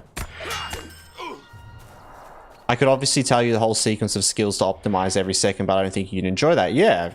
Oh, I wouldn't at all. Like I like to figure out things myself if I can, you know, and if not, being able to like do it with someone else is a great way of doing that. Like being able to bounce back with someone, like, it's the best way to learn, honestly. But yeah, there's a lot of personality play. Yeah, and I was more curious just to know how the systems work. Like, I don't care about being perfect, like, doing my rotation while leveling a character or anything like that. I'm not that sort of person. For me, it's like, I'm enjoying understanding how those rotations work so I can get used to it early. That's my mentality with it while questing. It's like, if I get used to playing the captain in a certain way, once I'm higher level, I'm already ready for that content and I don't need to relearn things. But that's just like a choice based on where I want to be with the character, you know, once I get to max level.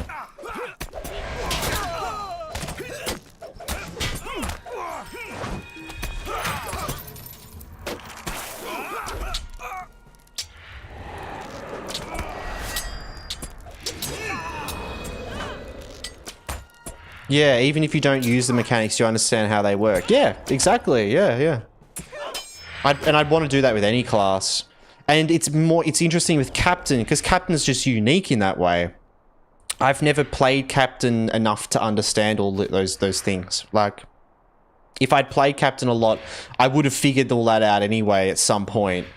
It's just in the skills, you have to figure it out. If you read your skills, you'll eventually figure it out, right? It just takes a bit of digging and looking deeper into what the skills actually mean, and maybe some hidden information there as well. But really just understanding how it works is cool. Like, because when we first started a captain, I understood the whole battle, like, ready thing, but it was very surface level understanding. I kind of didn't really get how I could juggle it and use it correctly. But figuring out it changing in between battle hardened and battle ready and then all that sort of stuff, like, it just kind of just makes sense to me now, which is nicer.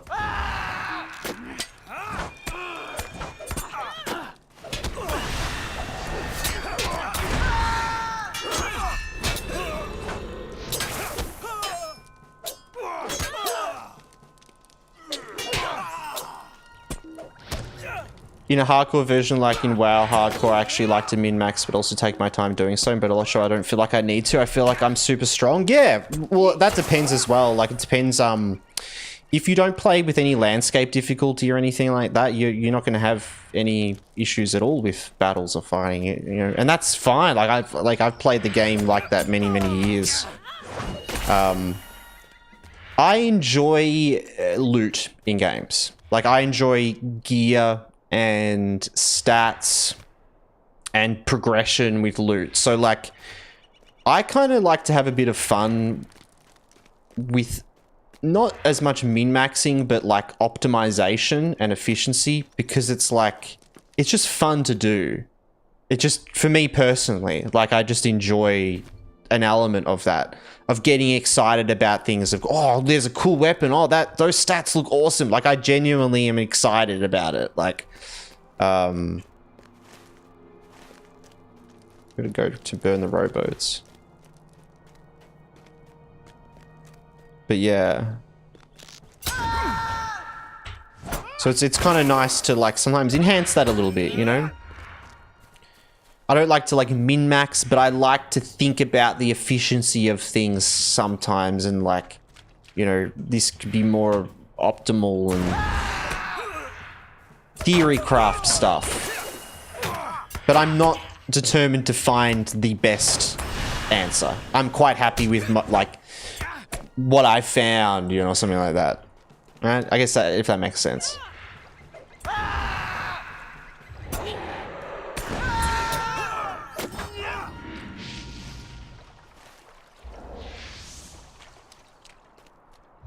Yeah. I think it comes from a place of, like, being a programmer. Like, I just like to understand things. I don't necessarily need the outcome to be, like, the best one. Like, I enjoy the action of optimizing and min-maxing elements of things, but I don't need the outcome to be that I am the best and do the best damage and the better than, you know, than everyone, sort of thing. Like, you know, I don't care at all about that. I just find the problem solving itself fun, right? Like, understanding things. That's why I like a lot of puzzle games, you know? We've done a lot of games where I've done little puzzle solving things here and there, like... There's also traits that change your skills. Yeah, yep.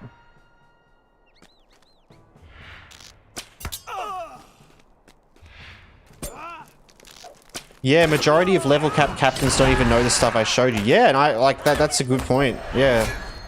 Some hidden knowledge that's kind of shared around more.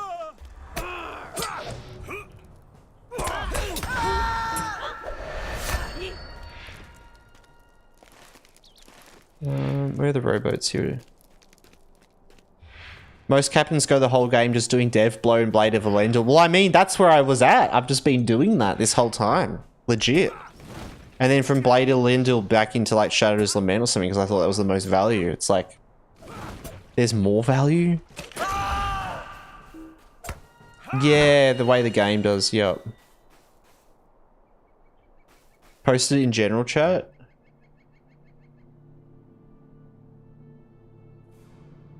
Wait. Oh, in the Discord, in general chat.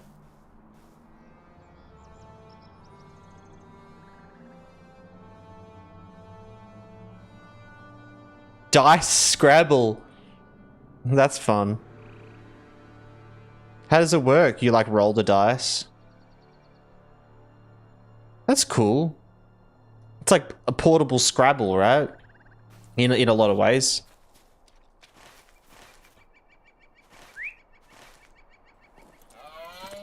Like, less pieces, because they all, like, each one has 6 sides. It's cool though.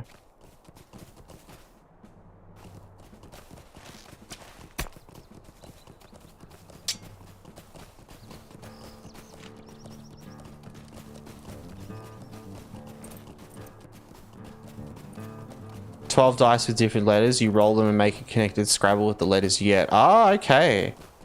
Right, with the 12 dice, and then you get points based on like just what you did. Or something like that. That's cool. That's a cool little simple like. How can I be of service? What can I do for you? Greetings. Greetings. Just trying to use them. Okay. But I guess, is it like a 2-player game? Are you versing each other? Like, but what if you both use all the 12 letters? Is it just a tie? Would you do something for me? Solo game. Okay, I see. Right, right. I was imagining like, I guess you could play with like two sets of 12 or something like that. You like play each other. I was imagining it's like, you know, 12 dice, you roll them, and you're playing against another player, and then you've got to make a Scrabble board with them, and then the most points that someone gets, they win.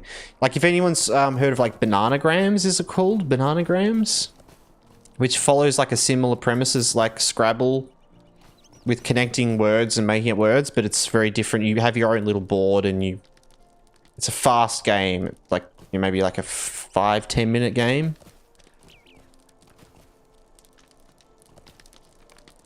It's a cool one. The only thing this game needs is an AI voiceover, like the WoW add-on. There is an add-on, but uses Google's free voice, AI voice, and that's a letdown. Yeah, I did hear about that, like with the voiceover thing. I don't know, to be honest. I couldn't care less about AI voiceover add-ons. Like, I don't know what the big deal is about, to be honest. I get that it's like for people that have trouble reading, like, I'm all for it, you know. It's like, completely makes sense to just have that in there as a as an accessibility thing. But like, genuinely wanting to like listen to an AI read out Tolkien story, I just, like, I don't know, I don't get it. It just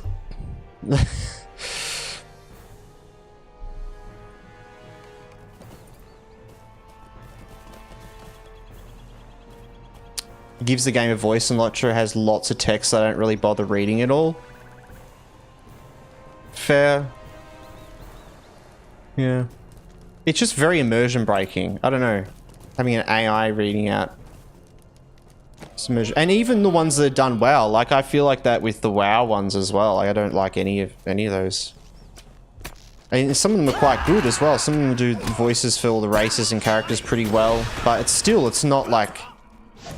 I prefer having that classic little one voice line that they say, and they say the same thing every time. Over, like, you know, just completely emotionlessly read AI dialogue. Like, and then if you want to skip over stuff, it's just blasting it in your ears, like the whole thing. Like, I guess that's the thing with me as well. Like, I like sight read a lot of the time, you know. It's like I'll breeze over something and I'll read the major things and then not read other parts. So if it was like something reading that out for me, then I'd just be like, stop. It would get so annoying. You're playing on difficulty 7 with your hunter? No, difficulty 7 on a hunter, wow. That's cool.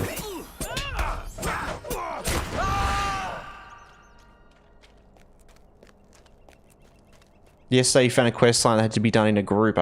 It became impossible to play, yeah. I'm level 34 and I had to switch to another zone just to keep going. Yeah, I mean, like... You say you found a group quest? Because, yeah, you do need groups to do those quests with, especially if you're on difficulty 7. Because being on difficulty 7 essentially kind of makes every quest you're doing a group quest. And so then just imagine what the actual group quests, how hard they are. It's like... And on a hunter without any heals or anything like that, it's pretty hardcore. WoW uses the NPC voice and also emotion. I think that one is actually really good. It's, yeah, I don't know. It uses a generated version of the character's race's voice. So sometimes it does, but it still just sounds like AI. I don't know. I just don't think. Yeah, I don't enjoy it. I'm just listening to AI, and I'm like, I'm gonna play a video game, not listen to AI.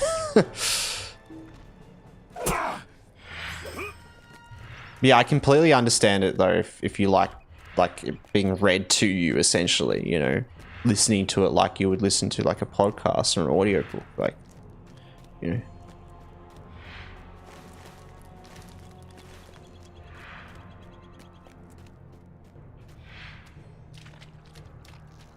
Hunter has a self-heal. That's good at least. But I feel like even then, one heal, difficulty 7. It's not great. Not a lot of option.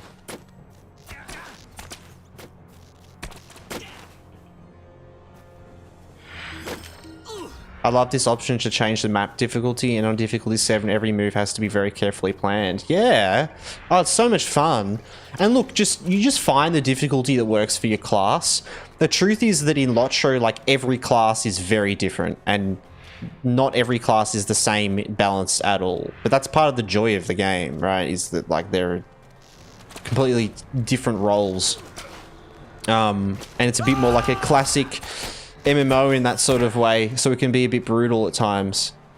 But yeah, like, you find the difficulty that works for your class, and if you feel like you're playing Hunter and it feels challenging, you can get through fights, but you've also hit some walls every now and then. You've had situations where you, like, had to, you know, back off and do other things. Like, that's perfect. That is the perfect middle ground, isn't it? That's right where you want to be, so...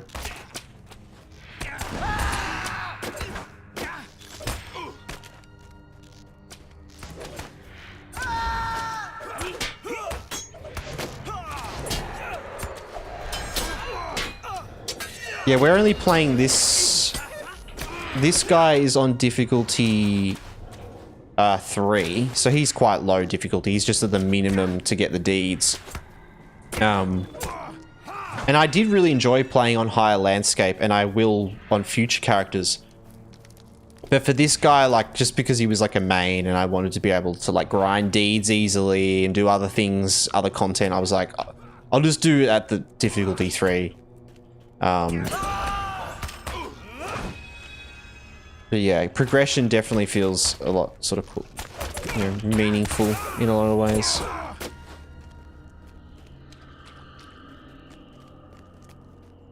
You have 2 heals. One of them gradually increases morale, the other one restores all morale.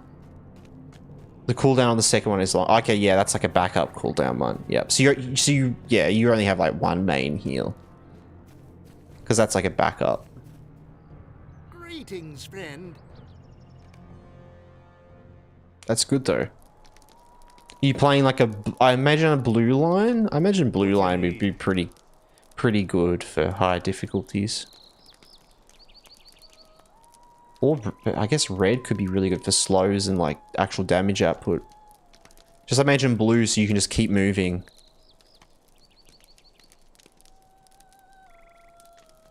Might, vitality, agility. The guard captain. Well, I don't want Will. So Will's not going to give me anything.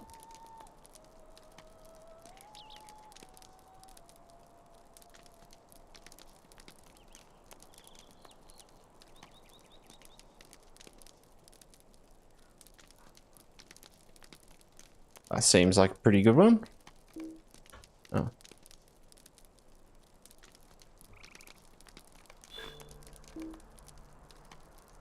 God damn it. Any room. Alright.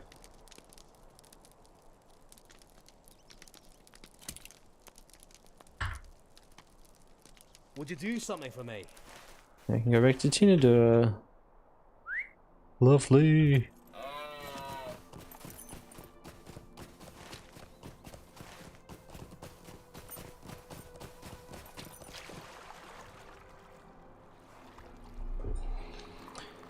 Alright, maybe we can throw out some stuff.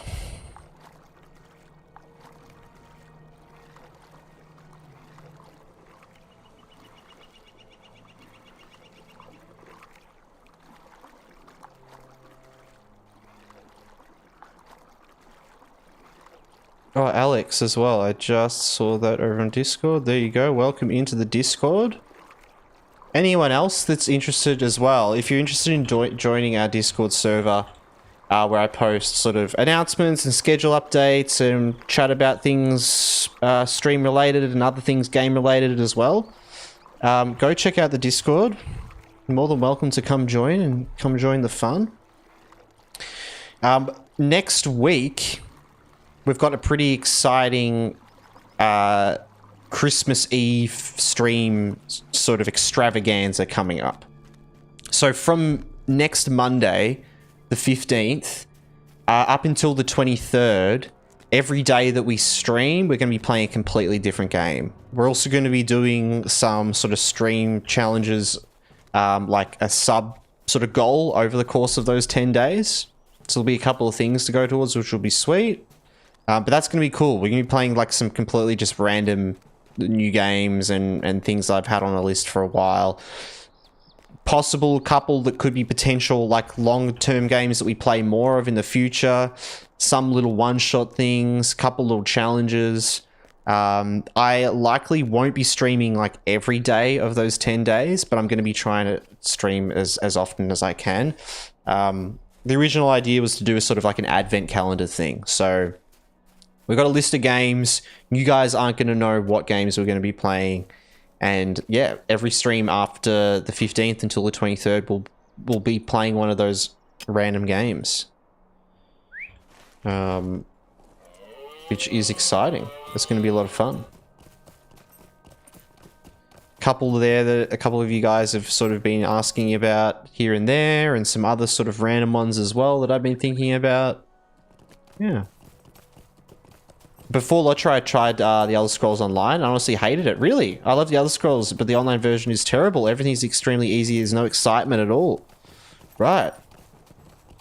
I've had a lot of fun with ESO. I think it's a pretty cool. It's a cool game. Yeah, I don't know. I think like difficulty wise, yeah, you are right. It is a very easy game, like leveling through. It's a very completionism game. Like the fun of it is more going through and just sitting there doing everything. But you're sitting there doing these quests and they're so easy. But the writing of the quests are all really good. They've all got voice acting. Like, you know, it's very immersive. Like I really enjoyed Elder Scrolls Online, and the areas I think were really cool and the storylines in them. But yeah, it is very easy. Though I will say that there is a really fun skill sort of increase once you get into content in the game where you're doing like the PvP stuff, or you're doing the open world PvP, or you're doing dungeons, or you're doing like the trials. Like there's a lot of things in that are a lot of fun that are harder to master, that I enjoyed more. But yeah, I guess I didn't really notice, it didn't affect my gameplay as much because in the past, like I don't really care much about things being easy in an MMO while leveling. It's just enjoying the experience and then getting into like the harder things later on out of choice. But yeah, not for everyone though, that's for sure. What can I do for you? Got a T advent calendar and it'll do greatly with these streams. Nice. The T advent calendar. I love that. Oh. Oh my god. Someone's logged in with all their characters. What do you need?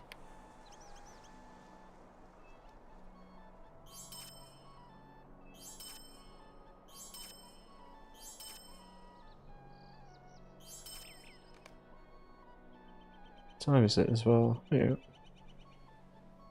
A fellowship on the run, yeah.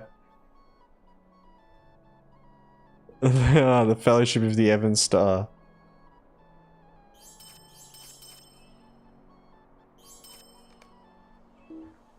It's so funny. Such a random place to be as well. I love how there's one guy here that's different.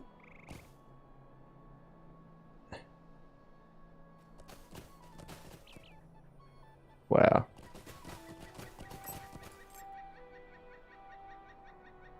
I posted another one from the dice I rolled earlier. It took me a while to solve.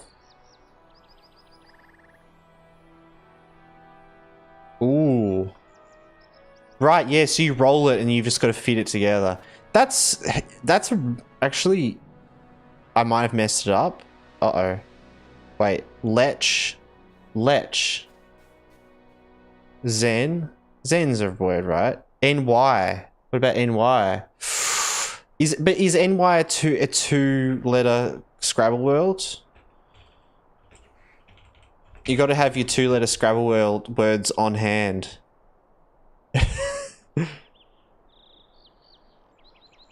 NY is it is a two-letter Scrabble word, so according to the instruction, that is very respectful. I will say that. I'm all like, you know, I only follow the Scrabble rules because that's what you have to do, but I freaking hate the double words. I hate the double words so much. But like pro Scrabblers love them. That'd be pretty hard though. There'd be some possible unsolvable ones, I think, with that. Okay. Let's go to the Eve Spires, I guess. Yeah. God, this guy's making my game lag with all these bloody characters. Look, I look this way and I'm not lagging, and then I look over here and I start lagging. That's perfect. Oh, it's not doing it anymore. It's loaded them all in. Oh, there. What do you need? Eve Spires, alright. It's called Culus. The... Culus.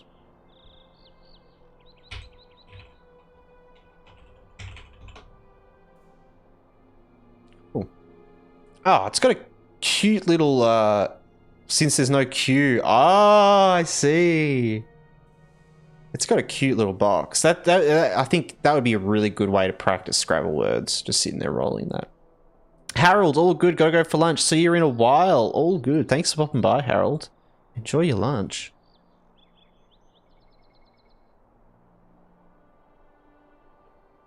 Alright.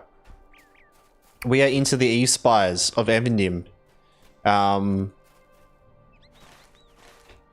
I just breezed through that little island. I was gonna say, because as you said earlier that you like this little island, and I forgot to read it, but I love it as well. It's like, I don't know what it is about it, but it happened so quickly, and then we're gone.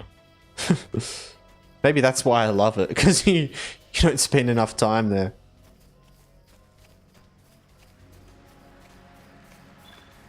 Cool scenery, yeah. Stand now and rest a while. You should not be giving your right name. Like so. Let's not be hasty. Sweet-eyed Melon, will you stay a moment? Will you lend me your ear? Might you spare a moment of your time? Mind my words, traveler. Alright. Stay a moment. Might you spare a moment of your time? Oh.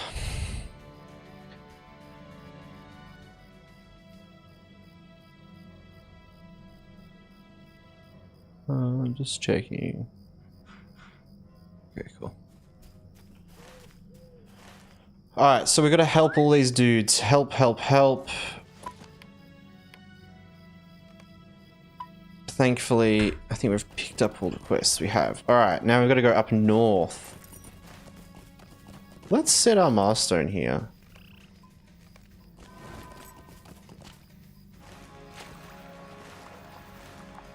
Do we go the far? Let's go up the long way first.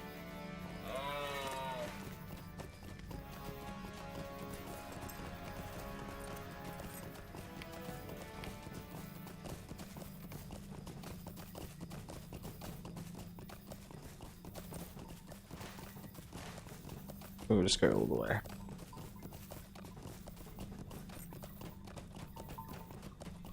This area of Evendim is also cool.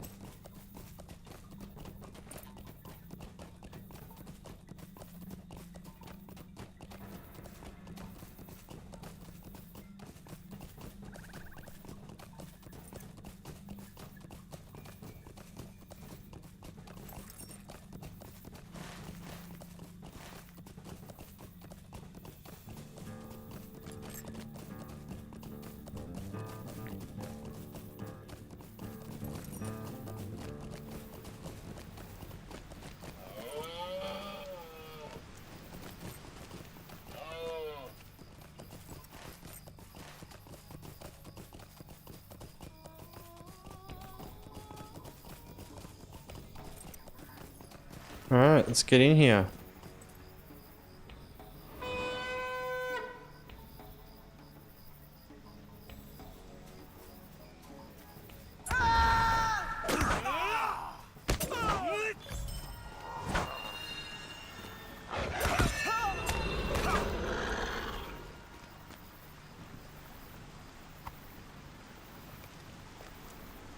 Not bad. I feel like with this rotation, I can actually like take care of single targets potentially at like if I get good at it, I could take down single targets potentially with the same speed as an AoE. Rather than moving between everyone and pulling them together and AoEing them down, moving between single targets and fighting them all being more efficient. Like, just kind of nice, kind of chill to play like that. Rather than just doing big AoE. I do like big AoE pulls, but yeah. Hey Alette, hello, welcome in. We are in the Eve Spires of Evendim. We just finished up having a tutor lesson between myself and Az, teaching me some captain skills. The other side of the lake, yes. Yeah, this is New Zealand right here, isn't it? So, we're on the...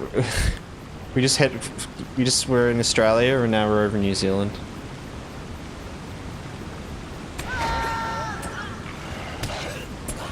I swap between both, yeah.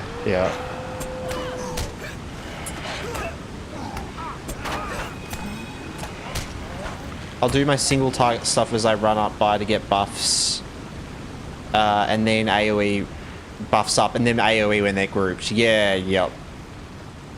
I'm gonna go have breakfast now. Nice, Ludo. Go have breakfast. Yeah, yes to Harold having lunch. No, we love it. We love how diverse of a world we have here in chat. How many different time zones. Love that. It's pretty crazy, really, when you think about it.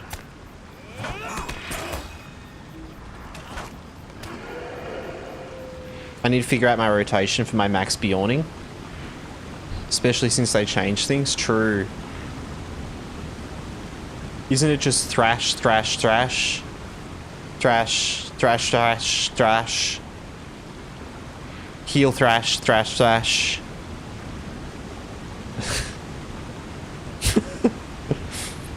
Bees, actually bees, wait. Can't forget the bees. What? Wolfman. Okay.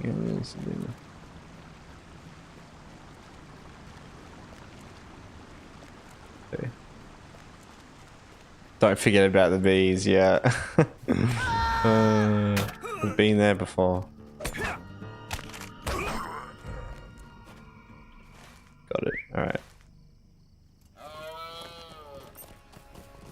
There you go, as commit. bunch of mentors in the chat.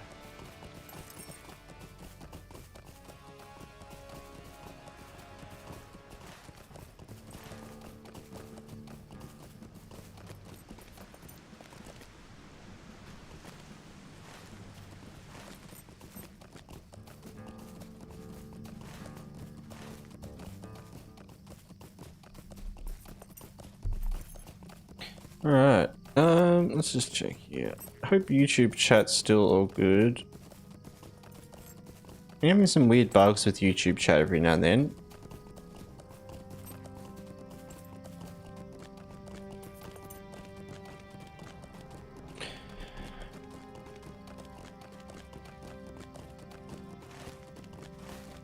Kind of just wing it without any planning behind anything. Yep.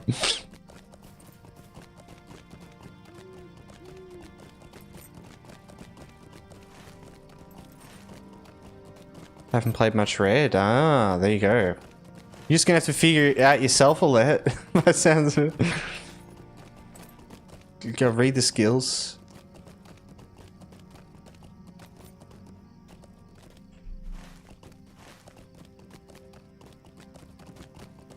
Classic Brazilian breakfast bread with mortadella and black coffee. Mortadella.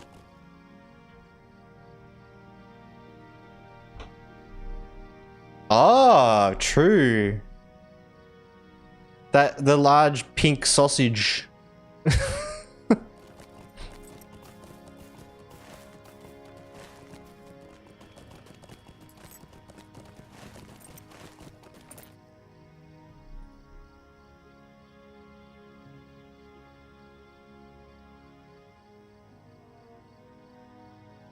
That solve I posted was fun.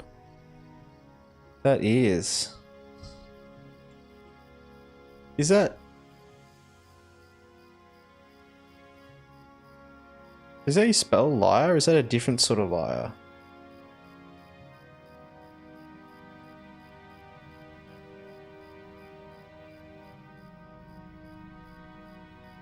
Oh no, yeah, like a liar to lie in ambush. Yeah. Yeah.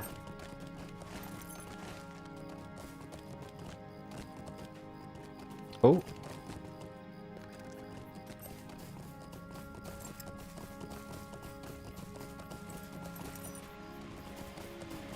I was playing with Bev in the beginning as a duo, so I just went full attack Bev mode with wet red, yeah.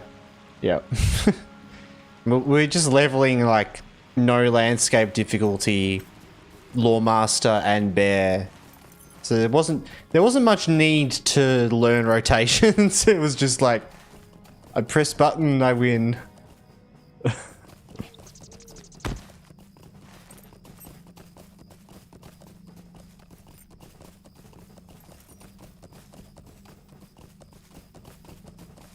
I play all the bear specs. I play all the bear.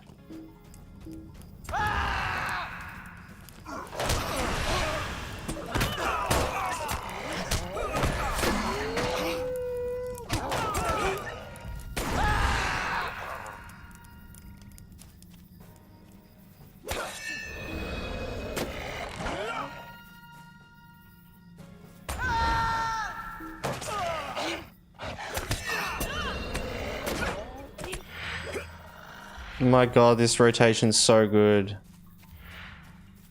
Just realizing.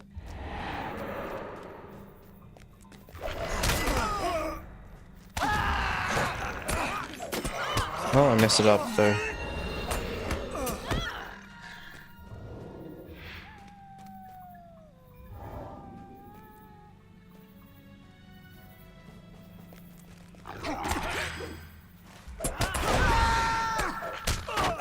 I mean, taught a fair few people how to play Red Bear. I feel like it's pretty basic Bear, like Red. Like, I mean, there's things to it, but it's like a bit more self-explanatory, isn't it? Like, I mean, I only know Bear up until like what we're level like 58 or something like that. But that we were doing. Oh no, we weren't doing red. We were doing blue. Yeah, actually, I would have no idea then.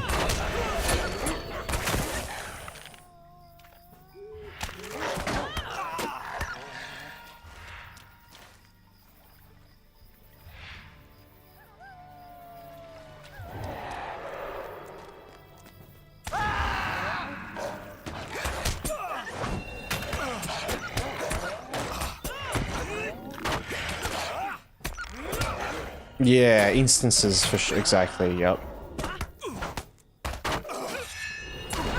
Yeah, that's why I like getting an understanding of the basic info and then just being able to, now I understand that, I can now like practice it here and there for a bit of fun, get better at it as I go, but like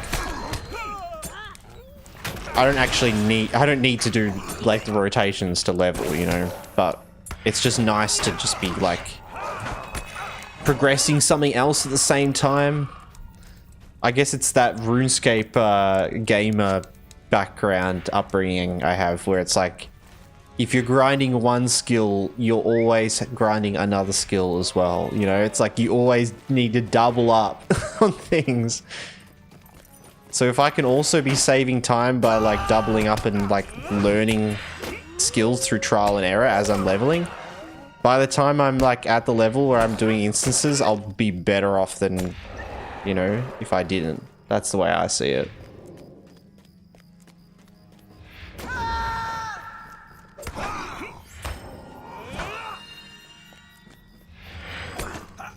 There's really just one combo to learn on bear, yeah. So I feel like it's just the timing of your thrash skills, right? But I guess red's different, yeah.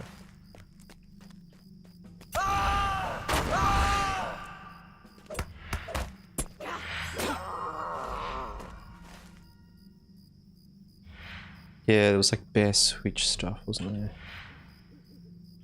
Oh god.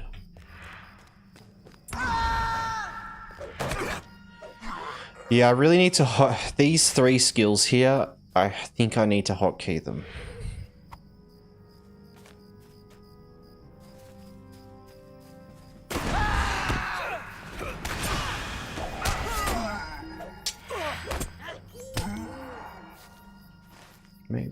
Maybe I just get used to clicking.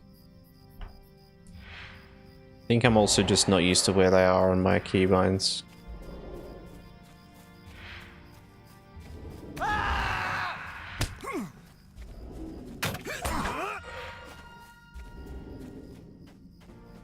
With my 12-button MMO mouse, everything's hotkey, yeah. I use a... Oh. I use a... if my chord...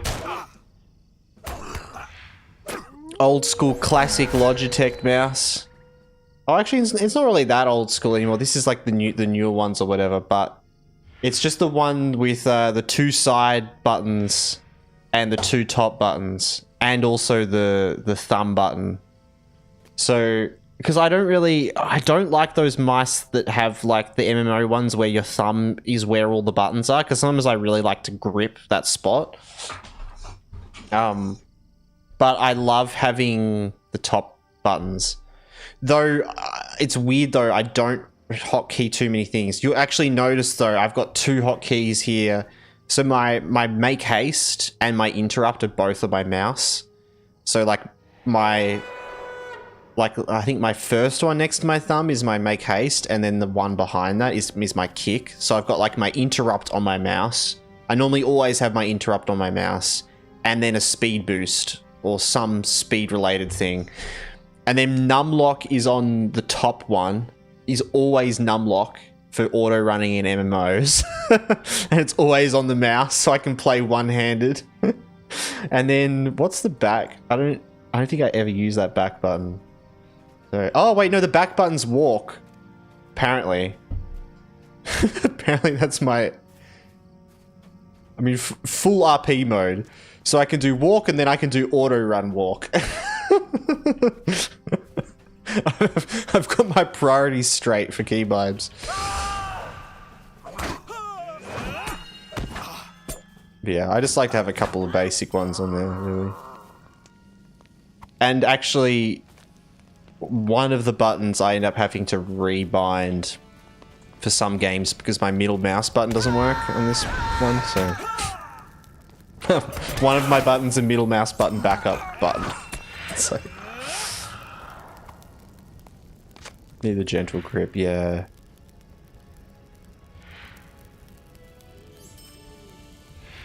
To use 2-handed weapons, do you necessarily need to be a captain or a Bjorning? What other classes can have 2-handed weapons? So champions, can champions have 2-handed weapons? Though, Maybe they're more one-handed prone. What other classes can use two-handed weapons? Warden can use spears and some, not really two-handed though, can they? It's like one-handed spears. To answer your question, Ludo, it really just depends on the class. Do you mean... Oh, there you go. Guardian. So Guardian as well was the other one. That was... Yes. Guardian can use two-handed. So Guardian, Bear, Champion, and Captain. Yep.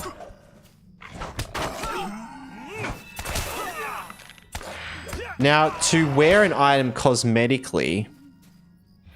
How does it work again? So, isn't that it's like... If it's the same weapon type, it works? Because what I'm thinking is, it's say you were a... If they share animations. I'm trying to think of a really weird example. Two-handed club and two-handed sword. Share animations. Yeah. So there'd be some situations where, like, certain classes that can use certain items may be able to have swords. But yeah, clubs and swords share, axes, halberds, hammers share, and then all the one-handed share. Pretty much all of them, yeah, okay. So yes, there wouldn't really be any other class you could play that could just cosmetically have a two-handed weapon. That's what I was kind of thinking. I was like, can a Lawmaster or like... Because a Lawmaster can use one-handed swords. So would a Lawmaster be able to... cosmetically have their offhand sword look like a one-handed axe, for example? Like, that is possible, right? With the fact that the animations work for that. Could swap it for a mace. Yeah, okay, cool. There's like a couple of exceptions and possibilities there, but there's not a lot, is there? Trying to think other... Yeah, because, I mean, Brawler just uses their own thing. Minstrel uses their own thing. Runekeeper uses their own thing. Lawmaster's like the only real exception, but it's for their offhand.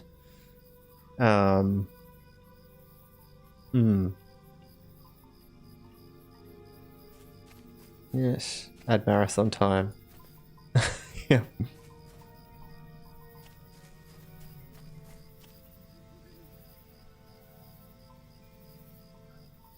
One-handed and shield, no. Do you mean Ludo the Guardian? The Guardian's like a classic sort of tanky class, but they have a red line build that I think is more focused around two-handed weapons anyway. And it's more of a solo-focused Guardian, which I'm actually really keen to try sometime. We should do that sometime. Let's just get some lighting. Oh, that's better. Suddenly so light.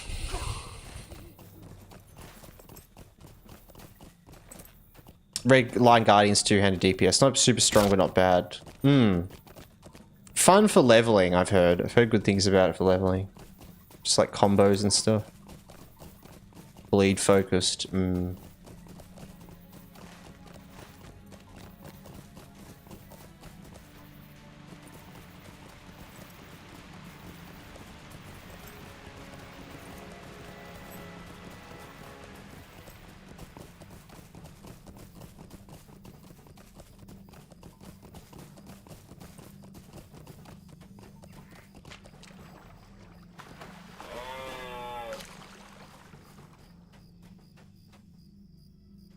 Mago Vanen, what can I do for you?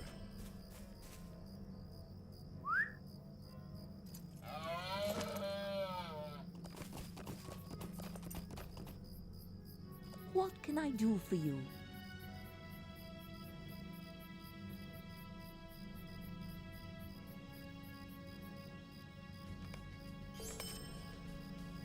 What do you need? Negavanen. Oh my god. What do you need? Mind my words, traveler. Sweet-eyed Melod, somehow you are hasty folk. Okay. Place the wards. We are getting a little ad break incoming over on Twitch, guys. I do apologize. I do multi-stream on YouTube and Twitch for anyone that is interested. But yeah. We'll be right back after these little ad breaks.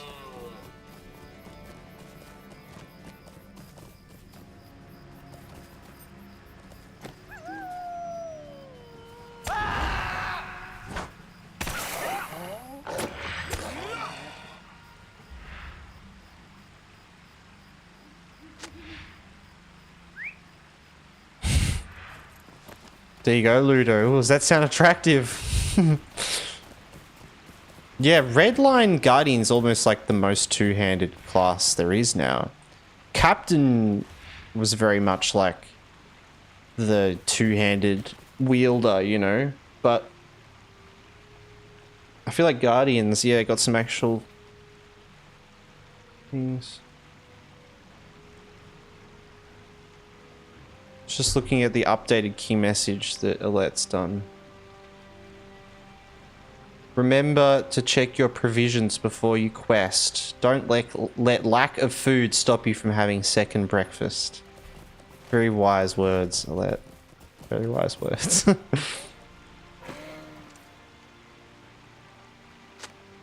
Champ can use two-handed. Okay. It's not much difference. Dual. Oh, okay. That's good to know.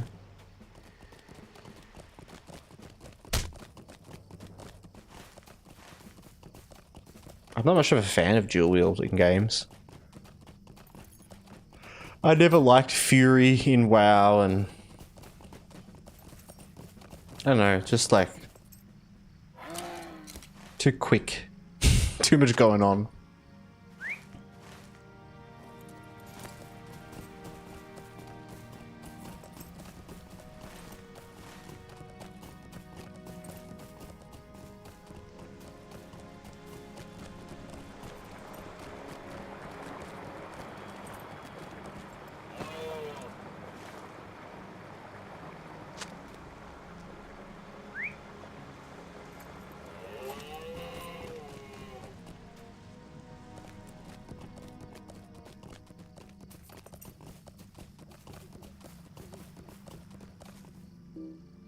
We have to do crafting.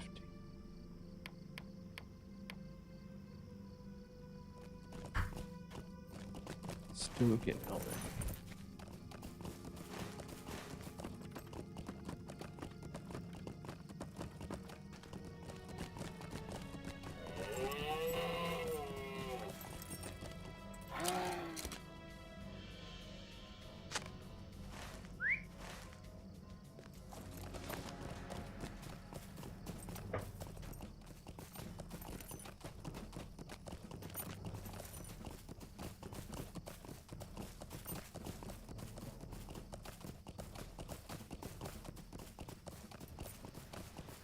So I should be better kin leader and update the message of the day more. Been slacking.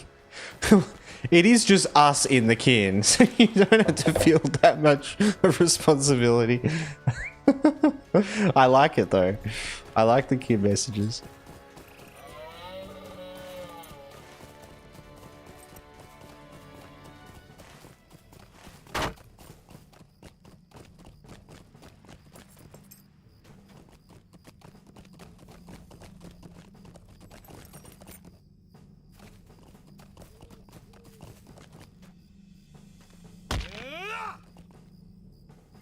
I have to live up to the responsibility to all our ults. Yeah, true.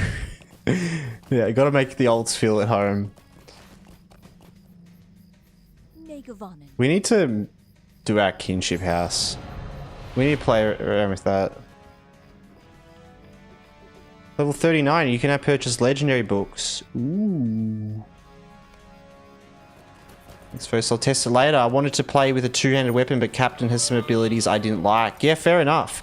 Yeah, look, actually, definitely Ludo. Try out Champion or Guardian then.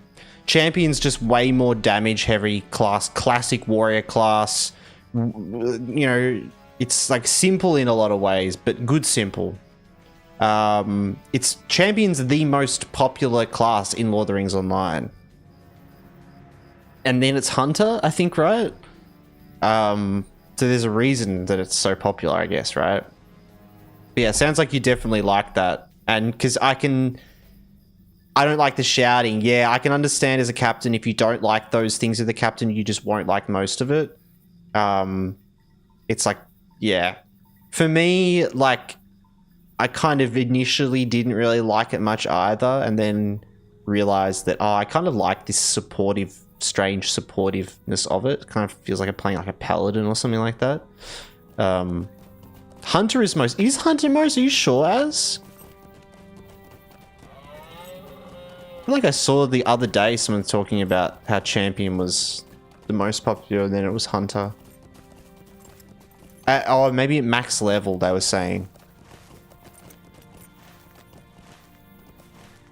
Wait, where am I going?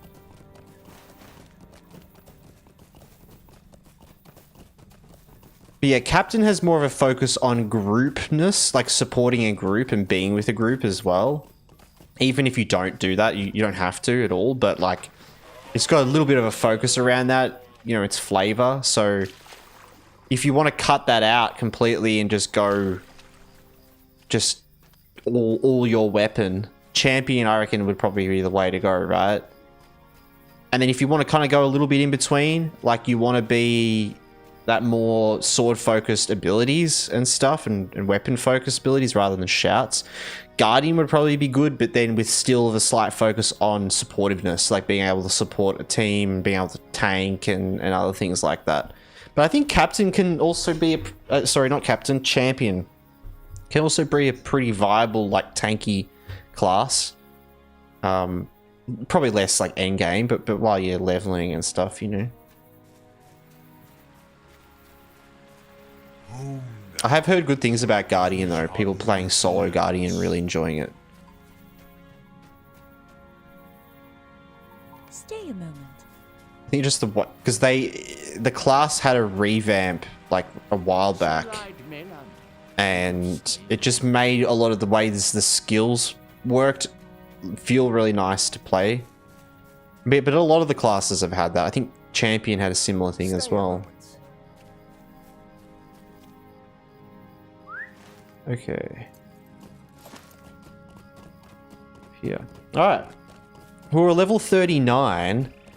And that means we're actually really close to going to like the next area we wanted to go to, right? Which was the angle.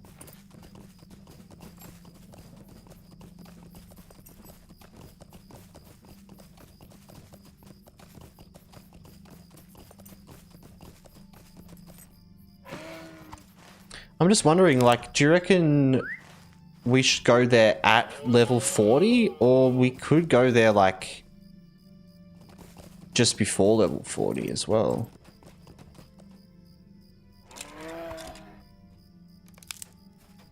But I feel like if we complete like all of this, that will probably be, yeah.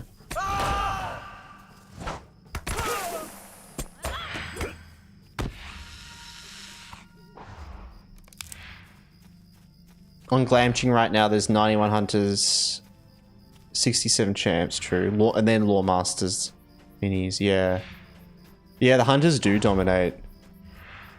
I'm not sure what the most in regards to like the overall most popular class, that's the most played. Yeah, maybe it is just hunter.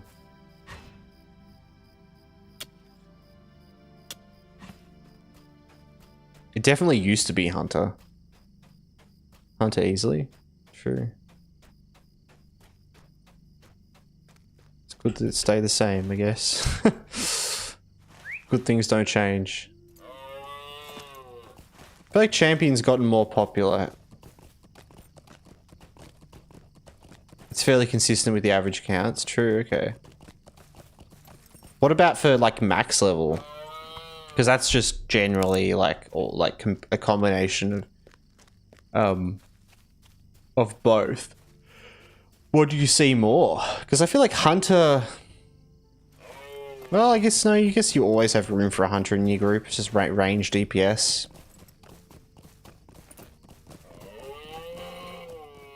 Just feel like champion would probably be more popular in game, right? Maybe I'm wrong. Yeah, maybe not. No, I don't even know why I'm thinking that, to be honest.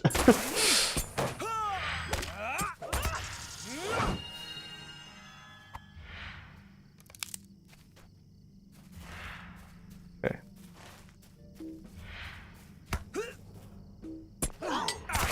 Yeah, that would just be more based off like your observation, though. You know, at max levels, what you've seen. If those numbers line up with the average counts, you know.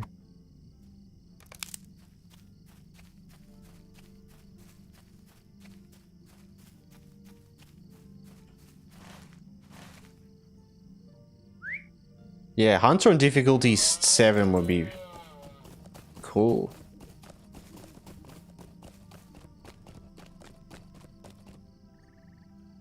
Yep, we'll be doing some more difficulty stuff in the future. We may even start something over the Christmas week. Who knows, guys? Ooh.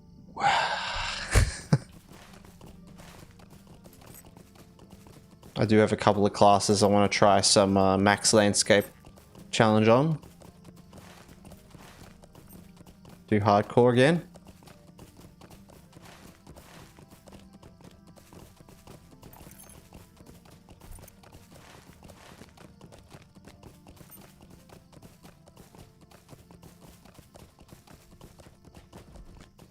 Rare signature, let's get him. Oh, we can actually do a rotation on him.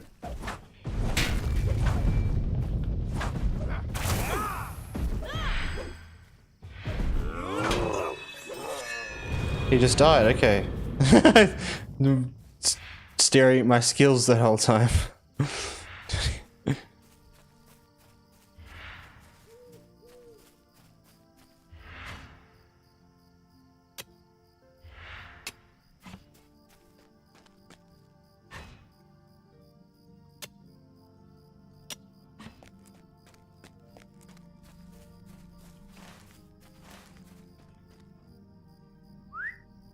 Steal a lucky stone.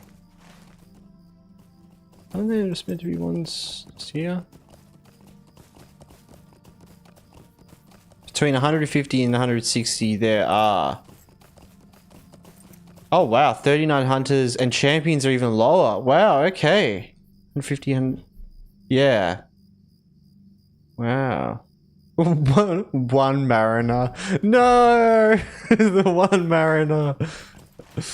Oh man. What a class. Interesting concept, but I don't think the I don't know, what do you guys think? Has Mariner had like much of a class update since it came out? Because I feel like it needed one, but I don't know if it's had one since. I just remember like when I played it, it was just like the skills just didn't like really kind of match up, line up with each other. It felt kind of like playing a captain, but with no idea what my buffs were doing. You know, it was like, it's like playing a captain, but all of these specific buffs and debuff like things that like make way less sense. It's the only pay to play class at the moment, right? Which bring down the yeah, true. Actually, that's a good point. Yeah, wow, that's so crazy to think it's the... Like, I'm still living in a world where Warden and Runekeeper are paid classes. I still live in that... that old world.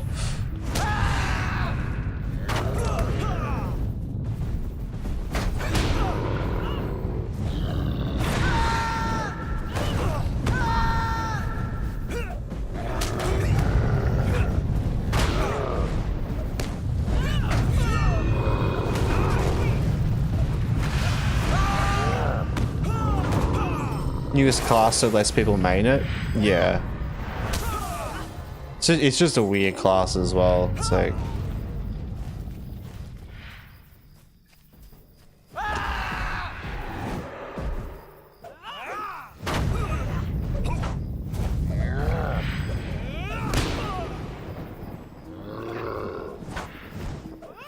Yeah, I feel like, I don't know, the Mariner, I feel like on the surface looks like a really unique class.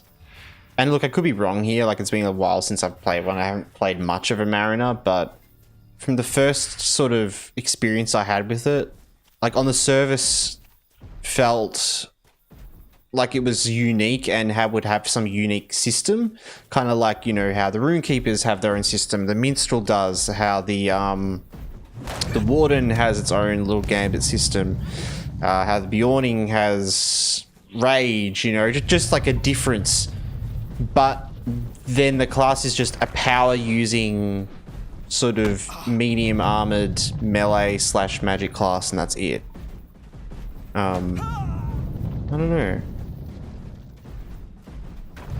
Or is there some system? Maybe when I first played it, it was just really like, I don't know. So I feel like I remember some system that it has, some mechanic, but it just didn't really feel like enough. It's like a mix between them, right? I have to play one sometime to remember.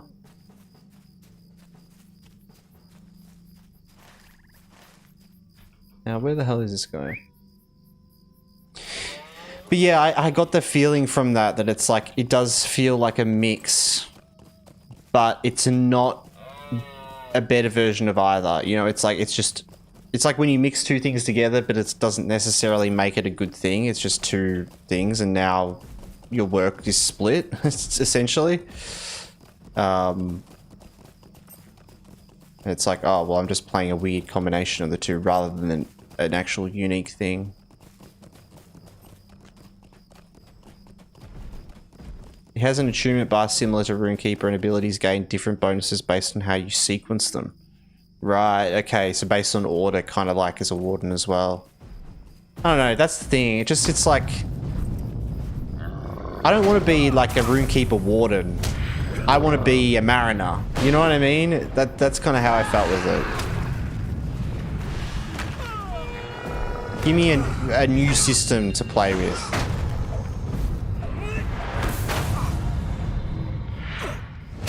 Especially like a whole new class as well. Yeah, just kind of strange, because I think that's on the surface, everything about it says that as well, like unique, standing out, being a bit more like a Warden. Yeah. I think it's different enough. Yeah, okay. Yeah, and that's the thing that, yeah, like I need to actually level to actually know more about it. I think it was just my first impressions on it was like, oh, okay, this is just another system like these, but it's not its own thing. It's just like a combination of both. Or it's not like exciting enough to make me go like, oh, I want to like understand how this works. Like with the Warden, like you play the Warden for the first time and you see the possibility and you're like, oh my god, like this is insanely complicated, but you see the potential.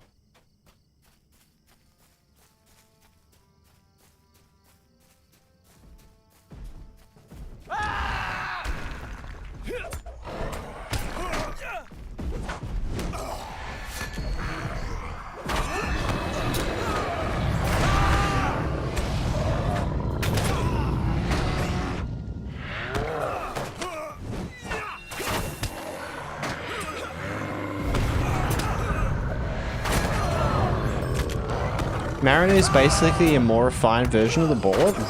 Oh shit.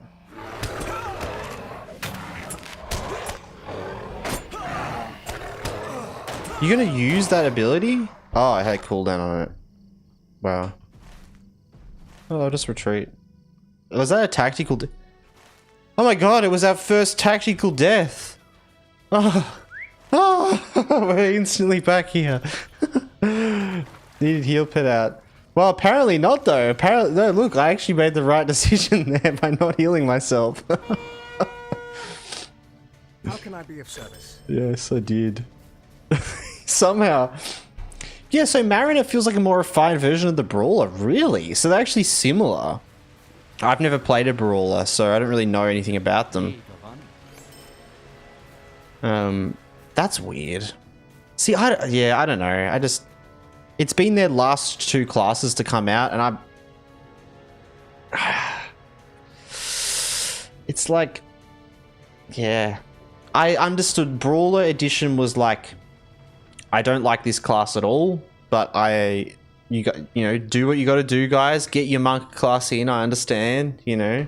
And then Mariner was like, oh, okay, this is a really cool, like this is a unique class idea, similar to like a warden, something like that. You know, the swashbuckler, seafarer, you know, spell sword sort of thing.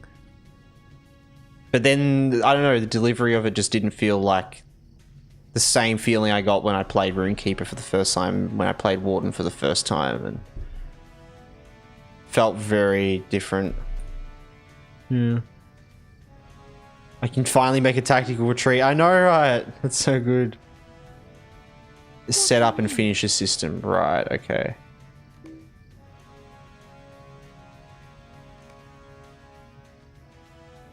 You have 3 setup skills that alter the next skill. Oh, okay.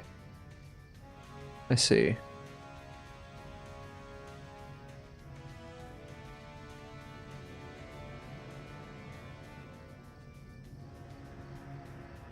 Yeah, I don't know.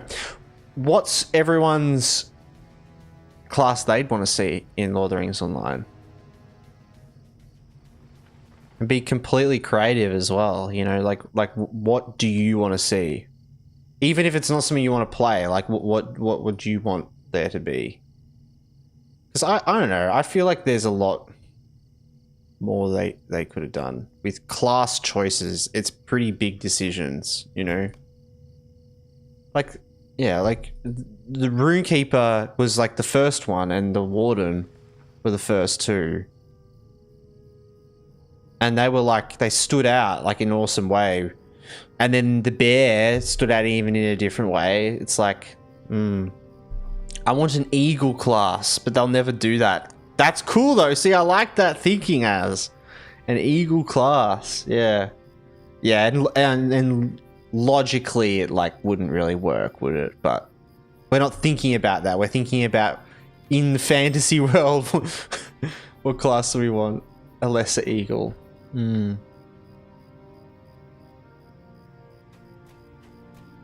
Like some sort of shape, like it makes me think of some sort of shapeshifter class that can only shapeshift into small animals. And that wants to be more involved with the free peoples. Right, okay. That's interesting. Do you not use food buffs? I do sometimes, but I don't. It's not a priority to keep on. No, I don't care enough about keeping food constantly on. But I have food around. If I go into like a bigger fight or something like that, I might pop it on.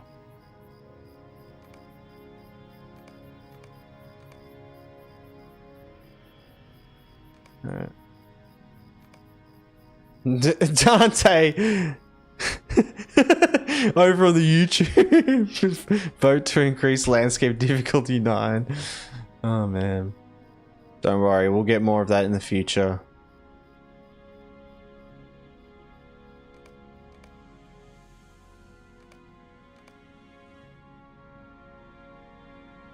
Blow that up.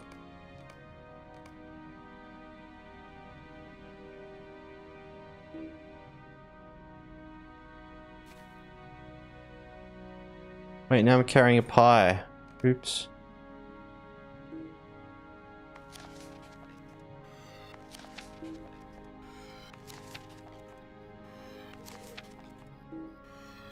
Right.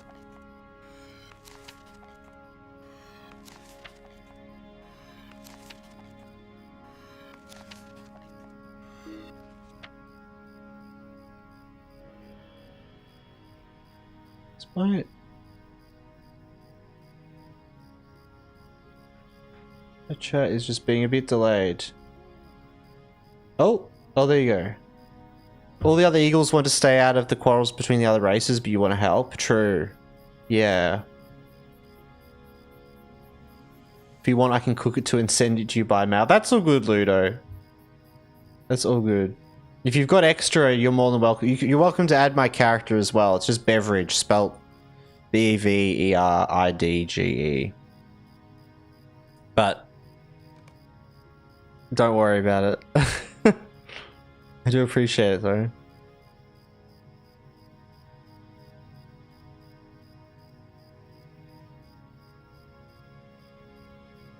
The other thing I want is either a light armor tank or a medium armor healer. Yeah, and so that's the thing, right?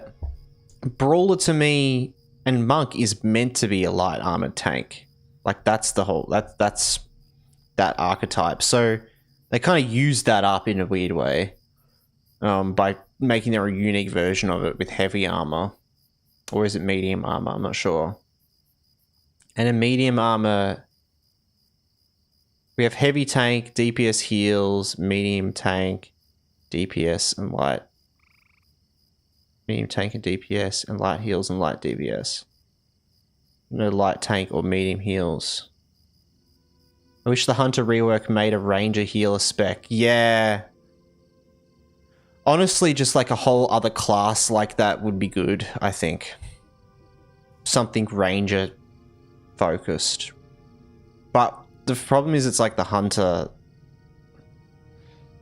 And like you couldn't have a Ranger class because like it just wouldn't make sense with the story and all that. But I've always thought that like some class in that area would be really, there's a lot of possibility there with, like you're saying, like some cool, interesting, like ranged, like healing stuff. Like you could have some like crossbow focused character, more like a marksman or something like that. But you probably want to have it more healer focused. So I don't know. Yeah, some sort of like a longbowman or something like that. Yeah, maybe not. Yeah. Just feel like there's a bit more you can do there. Also the fact that like there's only one bow class, right? And some other classes can use bows just as an offhand item. But there's only one class that actually uses crossbows and bows as a weapon. So it's like, I think there's possibility to squeeze another class in there that's unique enough to not just be like, oh, here's two Ranger classes, because like that's bad. Like I don't want just another Hunter. But yeah, Ranger class, yeah. And that's what I mean, like if they could have, they would have had a Ranger class day one, right? But they couldn't because the Rangers, you know, the Dunedain. Like you can't, it's such a core part of the story, so Greetings, friend. Will you lend me we gotta go all the way down there. But yeah, like an actual melee bow thing, that could be cool as well. Yeah. Like an interesting combination between like between burglar, between ranger, between hunter, sorry, and like champion almost even.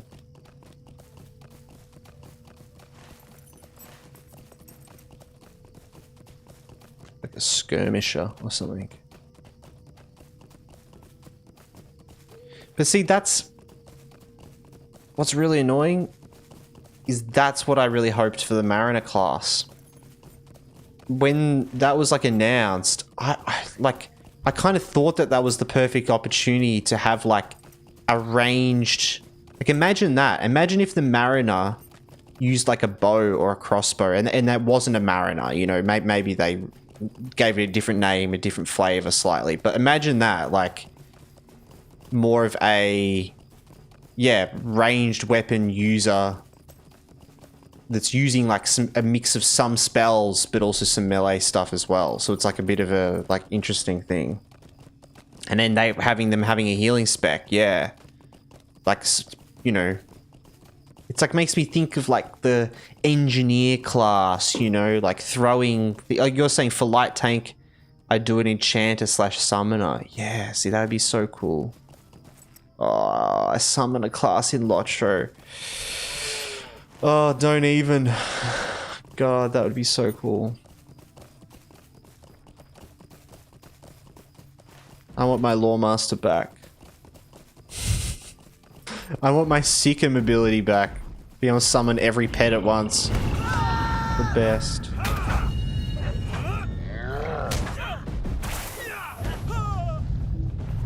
Yeah, and I just thought that could be really cool. Like, because Mariner, for me, I thought, like, when it first got announced, I thought, like, swashbucklers and pirates and stuff, and I thought, oh, this is perfect for, like, ranged weapons, because, like, you know, sure, we don't have, you know, revolvers and muskets or whatever, but, yeah, like, in a fantasy world, you know, pirates using ranged, using crossbows, using bows, like, very common.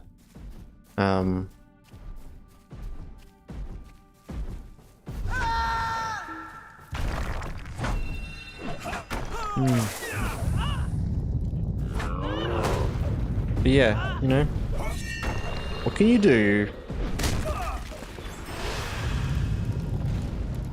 Another idea would be an engineer that uses siege weapons similar to what's in the epic battles. True.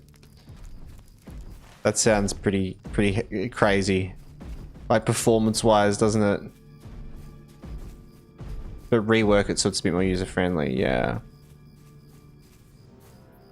Yeah, being able to like summon... Well, just makes me think of like the engineer from like TF2 or something. Like being able to play that. Set up little things, heal them up. Like that actually, like... No joke, actually isn't like that bad of an idea. Like being able to, yeah, place ballistas, like have it be built around buffing and maintaining your little like turret or something. Like imagine in the same way that in TF2, you know, you have your little turret, you get scrap and you upgrade it and stuff, and if it gets destroyed, you gotta rebuild it. If you die, it get destroyed.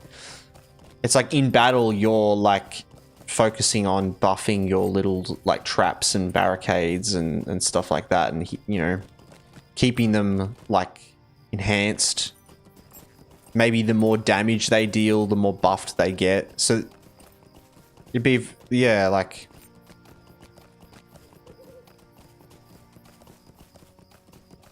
you'd make little death traps, you know, and then it'd be more like having that be nice and balanced. Oh, hello, roving threat.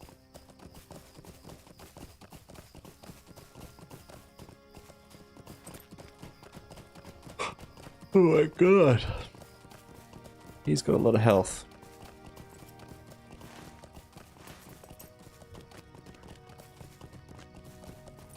More silly idea was you play as a Miras? Oh, are they... They're the horse lords, right?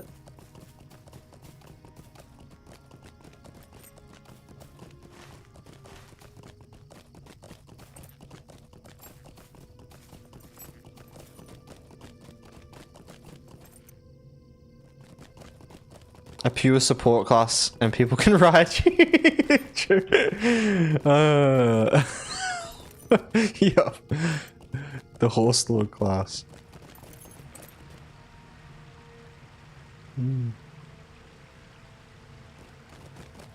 Yeah, man, what is going to be like what is going to be the next class? We probably won't have it for a while. What was the time between the Bjorning and the Mariner? It was quite a while, wasn't it? Oh, wait, no, Brawler was in between it, though, wasn't it? Was Brawler Mordor? Bjorning was, like... Bjorning came out, like, when Lonely Mountain, like, Erebor and stuff came out sometime around that time, right? Brawler was Gundabad. Okay, so it wasn't that far then. It was literally expansion before that. Because Gundabad was the Oh, wait, no. Corsairs of Umbar, and then there's the Kingdoms of Harad. Oh, yeah. So, wait. Gundabad, and then Corsairs of Umbar. So there was 2 expansions in a row that both had a class that came out with it, right? Greetings to you. So, for all we know, the next expansion has a pretty high possibility of a new class. It could be they just did 2 in a row and then they're going to stop for ages, but Not be hasty. I could see them stopping since we're at 12, so you can fill a raid with one of each class. True. I think classes are just money printers. Yeah, well, that's what annoys me with both of the two new classes. The Warden, the Runekeeper, and the Bjorning were all really good additions. But the other two, I just don't think, like, they're just money printers to me. Like, there's elements of all of them that are in the other classes. It's like... Yeah. Maid of Honor, might you spare a moment of your time? Greetings, friend. Will you lend me your ear? Mind my words, traveler. Will you lend me your ear? Alright. Going down here. We'll try get this stuff done, and then we're going to jump off for the night soonish. I'll see if I can get this done, and then we can at least go back.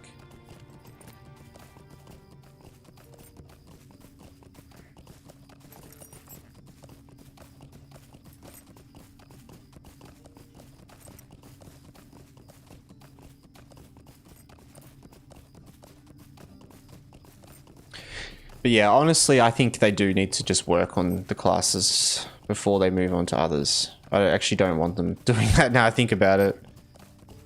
Like, just fix up everything else first before we start going printing more classes out.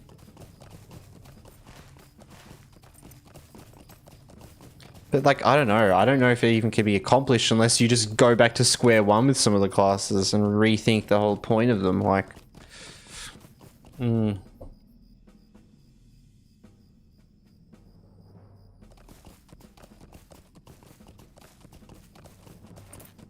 because I guess it just depends what you want out of a class in a game. But I feel like if you're adding in a new class to an MMO, you want it to be pretty unique and stand out, be a unique experience. Like, to me, that's what, when Warden came out and Runekeeper, it was perfect. It's like, here's these two classes, both that have their own mechanical system inside them. Both that work very differently. Runekeeper a bit more simpler, you know. But lore-wise, very different, using runes to cast spells. Just a nice, different flavor. And I guess at least Brawler and Mariner are both those flavors in a nutshell. It's like, okay, we're going to do the Monk class. There's that flavor. We're going to do like a Spell Sword Seafarer. There's that flavor. But I just don't really think like they actually pulled it off in the same way.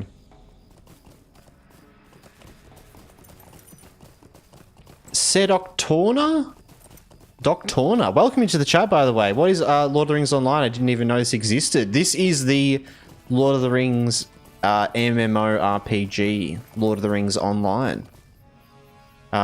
Which, if you are a fan of Lord of the Rings at all, I would highly suggest you try it out. It's a very fun MMO, and you can play it pretty much completely free as well, which is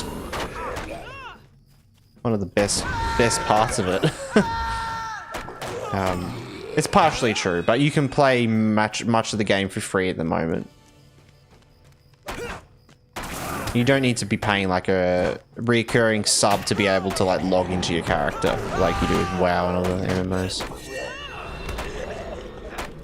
Yeah, if you're interested in seeing anything about the game, Doctorna, feel free to go check out the YouTube. We have a couple of series there on playing through the game. Like, we did a hardcore playthrough a couple of weeks ago that sadly did end. Playing a one life character in the game. The code is still active as well, Alette. Yeah, it's active until like when was it? Let's see.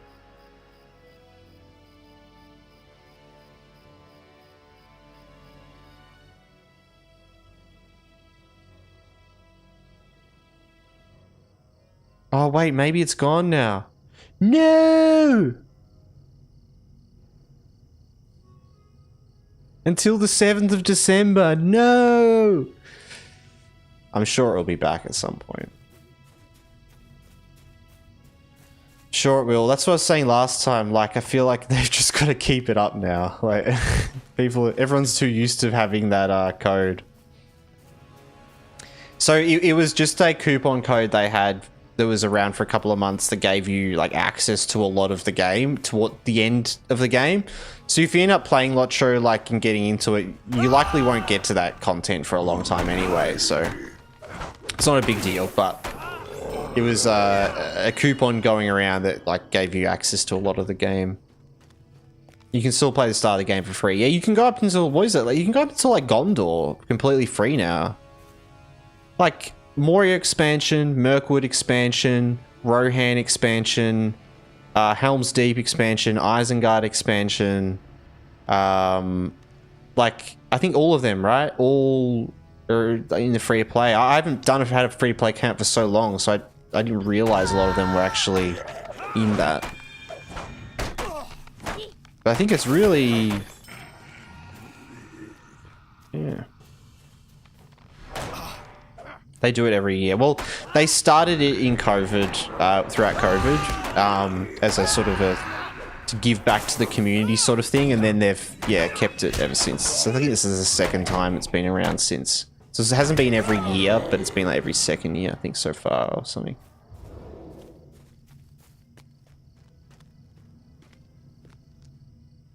And Doctorna as well, thank you for the follow over on Twitch. I really appreciate that.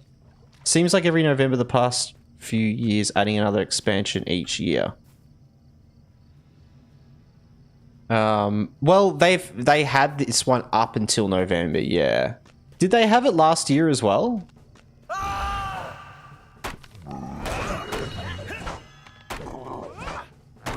Yeah, there you go. That's good. I figured though. I figured once they start doing something like that, they've got to keep it up because it's like it's too good of a deal.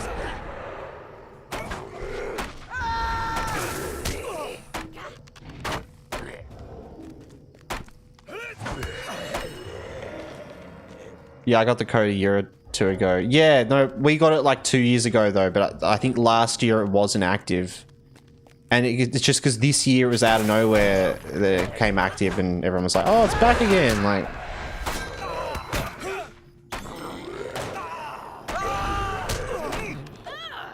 what time does the game take place during? So I think the time moves forward a bit in the game, right? I mean, it has to. But yes, it takes place during the events of the Lord of the Rings books and you're following the footsteps of the Fellowship. So you are very much just behind the Fellowship, and a lot of the story takes place in that sort of way.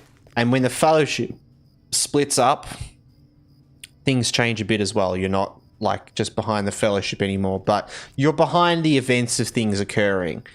So you kind of very much do follow those events, and time is evolving in that way with you as you're going with it. Because certain parts in the game that like progress through time to different sort of times of things happened and stuff. But yeah, it mainly just begins, the game just begins like just at the beginning of the books essentially, right? Or not at the beginning of the books actually, sorry. It would be just when Gandalf returns to the Shire, right? And tells Frodo that he needs to like keep the ring safe, and then he's going to go talk to Saruman, because that's when he comes back and the time has passed, like the 14 years or whatever. Yeah, starts as Frodo just leaves Hobbiton. Yeah, main story is up to just past wedding or Aragorn and Arwen at the moment. Yeah, yep.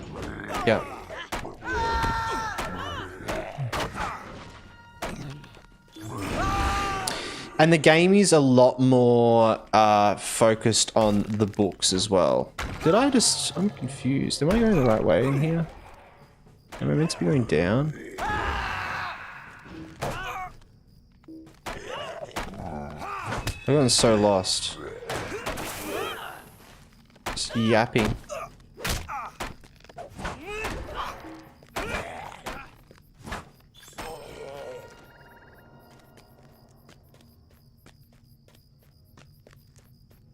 I get down there? Oh, I could, yes. Good. What was I saying?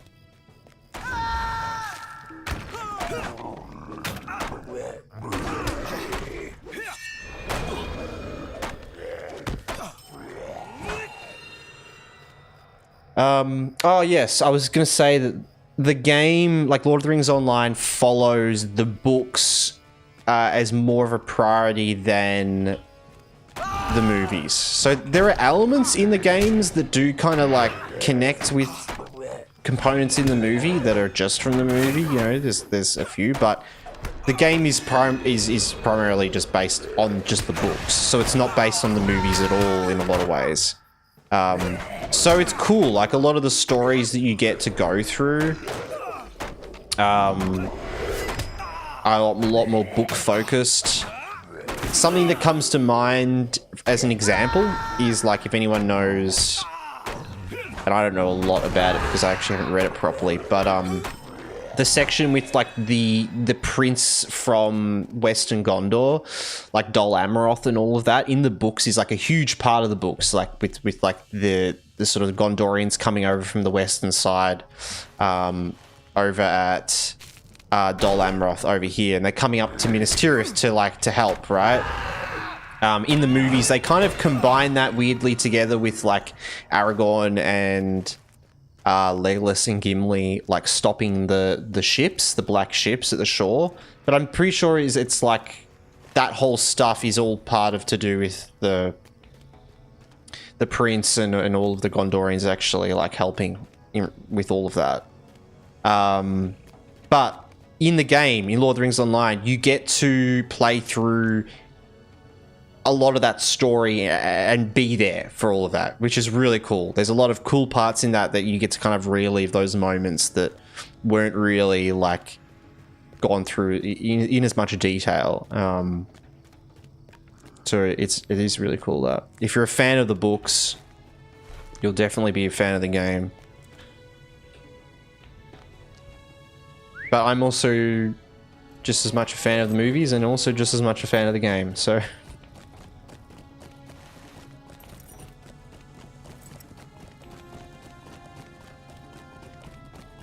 The prince is already there in Minas Tirith?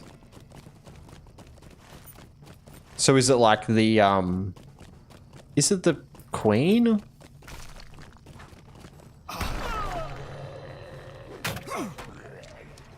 But he's a part of everything and isn't the movie. Okay, yeah. He's like part of the whole battle and everything like that. But I think in the movies they didn't, because they wanted to focus on like Gandalf and Pippin and like, you know, the sort of the intense that feeling that like where Gandalf just feels like everything, they're all gonna die, you know, it's like all over sort of thing. Well, not really, but he's like, there's that moment where he's sitting there in the street and he's like, oof. Yeah, there would have been too many characters, like too much going on for this like deep, you know, this deep stuff happening in the background. Yeah. Alright. They're already introducing a lot of new characters, yeah. Well, and also we have all these characters from the story as you're leveling that kind of come into play. You know, I won't say anything, but like they're all a part of it. So it wouldn't have really like. There's also this whole other thing in Lotra as well that you're like exploring, which is kind of interesting because there's so many characters that come into it all at once. What can I do for you? It's like the pinnacle moment of that whole storyline. How can I be of service? All right, let's turn this in. Let's see, do we have like an instance quest? Accompany him. Yeah, let's do this. We'll do the instance quest. Giving your right name away like so. Are you prepared to leave my little Tarum. Longbow the Ent has been roused to anger.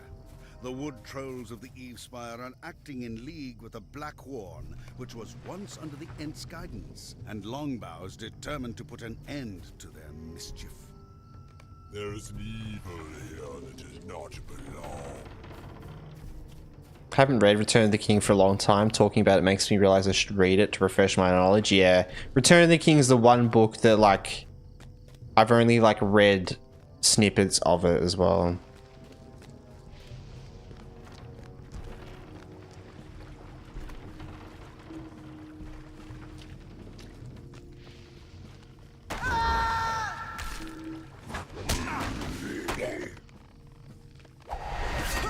Oh man, I remember this instance. It was like really annoying.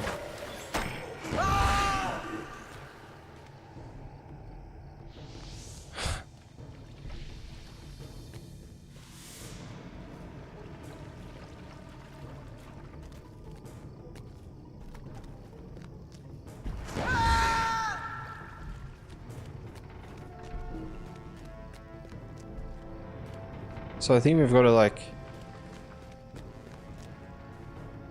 We've got to go down, fight, and then run back up.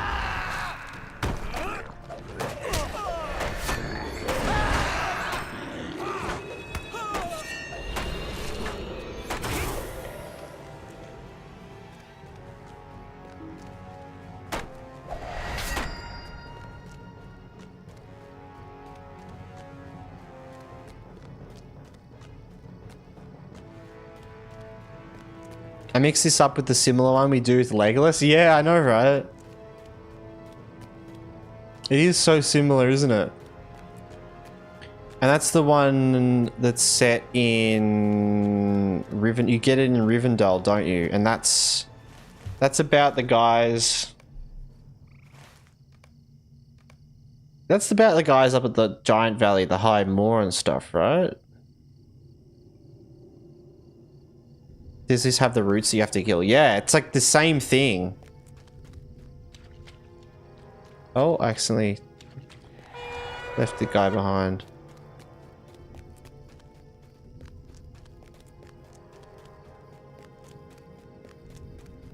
It's in the Troll Shores.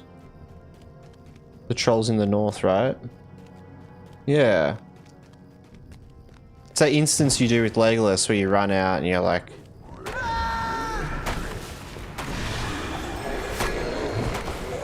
Because they're looking for the Nazgul.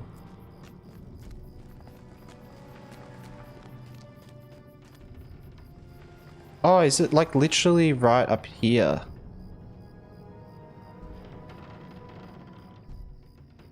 It is. It's somewhere up here, isn't it?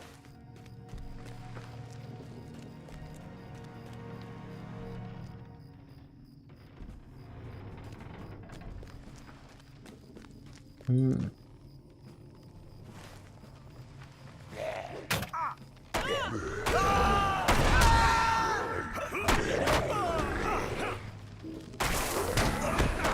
Yeah, with the Orns too. Yeah, the spiders. Spiders!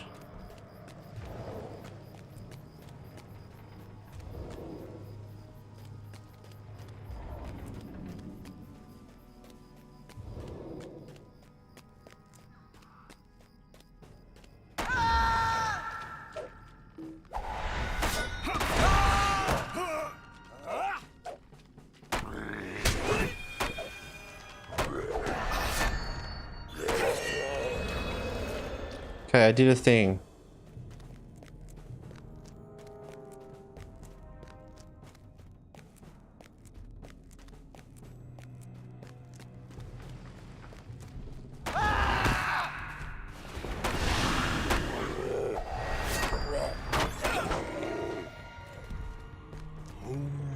No, I did it. I did it before I even got to the bottom. Speedrun. That was a lot easier than I thought it was going to be. Home, home. You are a hasty folk. Might, agility, vitality. That looks pretty good to me. Tribal war earring, yeah. Nice. Home now. What business have you with the Ents?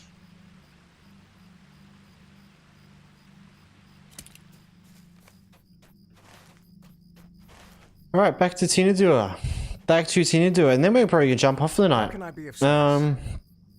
What are we looking at? We do have a little ad break incoming, guys. I do apologize for that. We'll be right back after the ad break, and then we will finish things up and jump off for the night. Yeah, it's been a nice night coming back after a little mini weekend break. It's good to see you all. Keen to get back into it all. I heard. See a black bear. Just gotta check. I'm like traumatized. I'm not traumatized, but I see a black bear now and I have to check. It's not death. Okay, it's not death.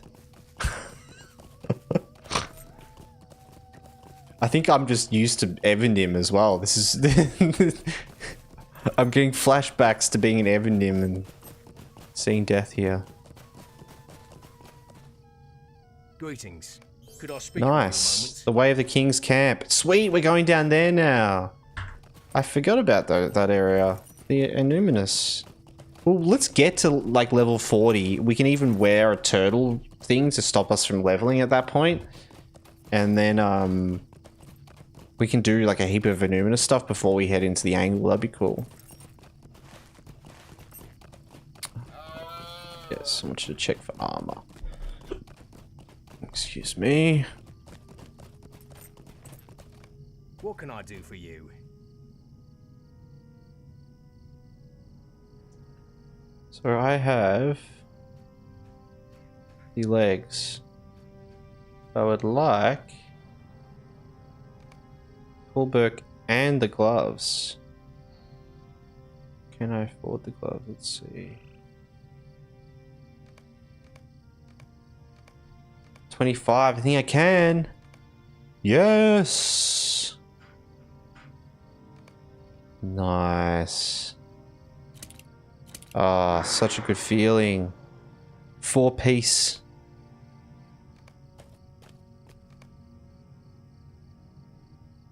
Look at us. A star. We are a star. We have become a star.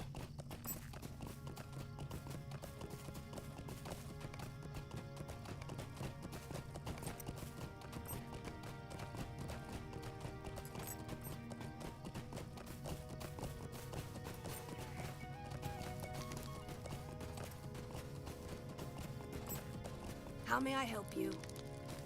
What do you need?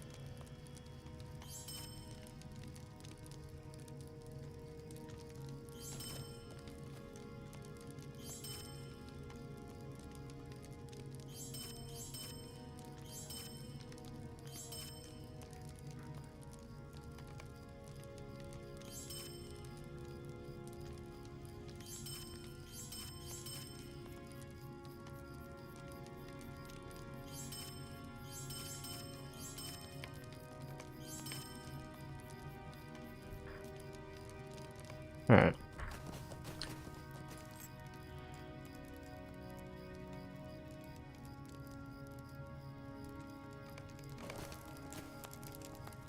How can I be of service?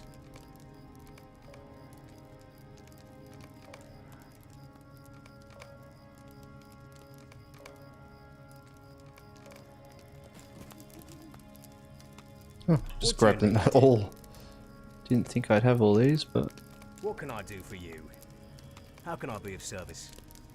What can I do for you? Nice. Lovely. Alright.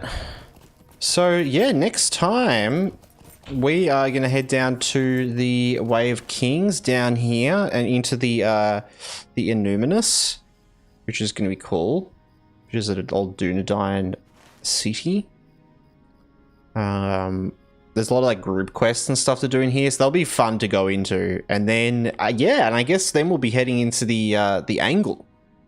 Now, we have some interesting streams coming up. We actually, I'm not sure when will be the next Lotro stream. I'm going to try to squeeze in some Lotro streams in between, maybe this week. But on Wednesday, on Thursday, not tomorrow, but the next day, we're going to be playing some Kinseed, which is a pretty cool game, kind of similar to like, it's like a mix of like Stardew Valley and like Graveyard Keeper and like, I don't even know, wildness and craziness. So yeah, that'll be a lot. And Ludo, thank you for the hydrate check. I appreciate it, man. But yeah, that'll be a lot of fun. Trying a new game. So we'll see if it maybe, if I have enough fun, then we'll continue on. We'll keep playing it through, but just trying something new.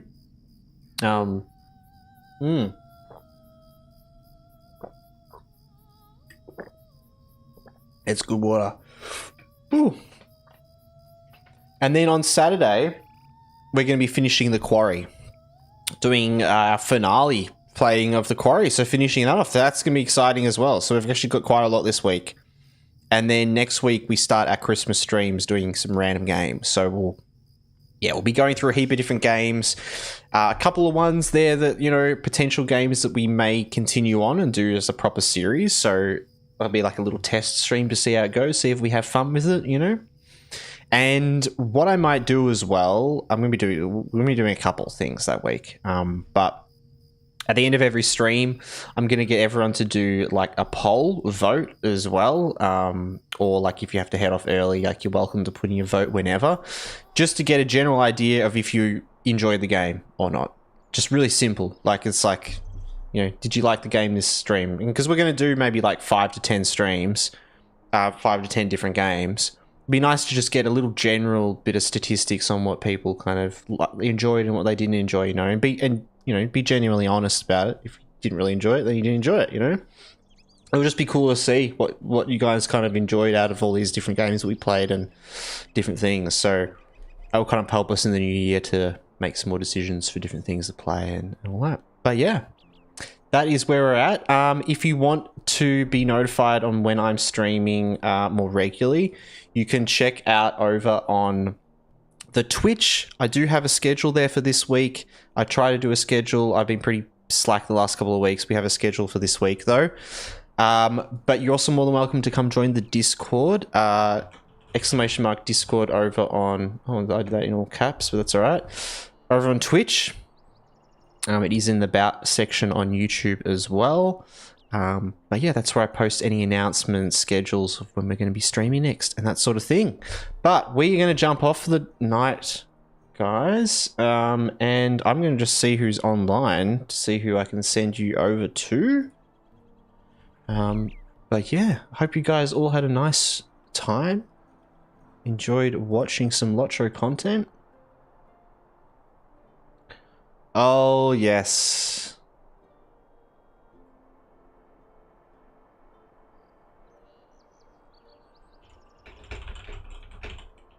Looks like our boy's online.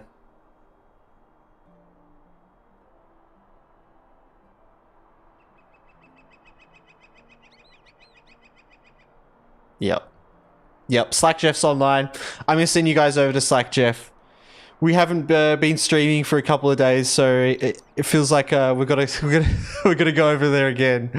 He's always online at the perfect time whenever I finish. It's so good. I finish off, I can pass over to Jeff. But yeah, I'm gonna send you guys over to Slack Jeff, who's playing some Lord of the Rings online as well. I think going to Rohan.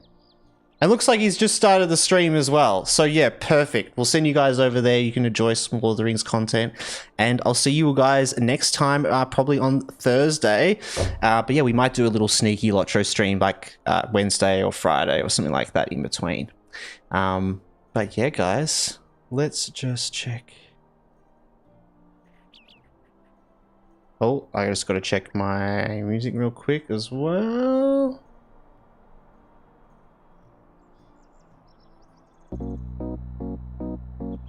Didn't mean to do that.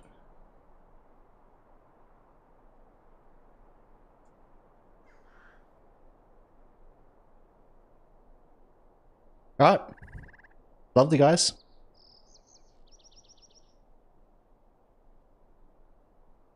I'm going to send you over to Slack, Jeff. I hope everyone has a lovely night. Night, Isabel. Good night, Ludo. And good night, everyone else.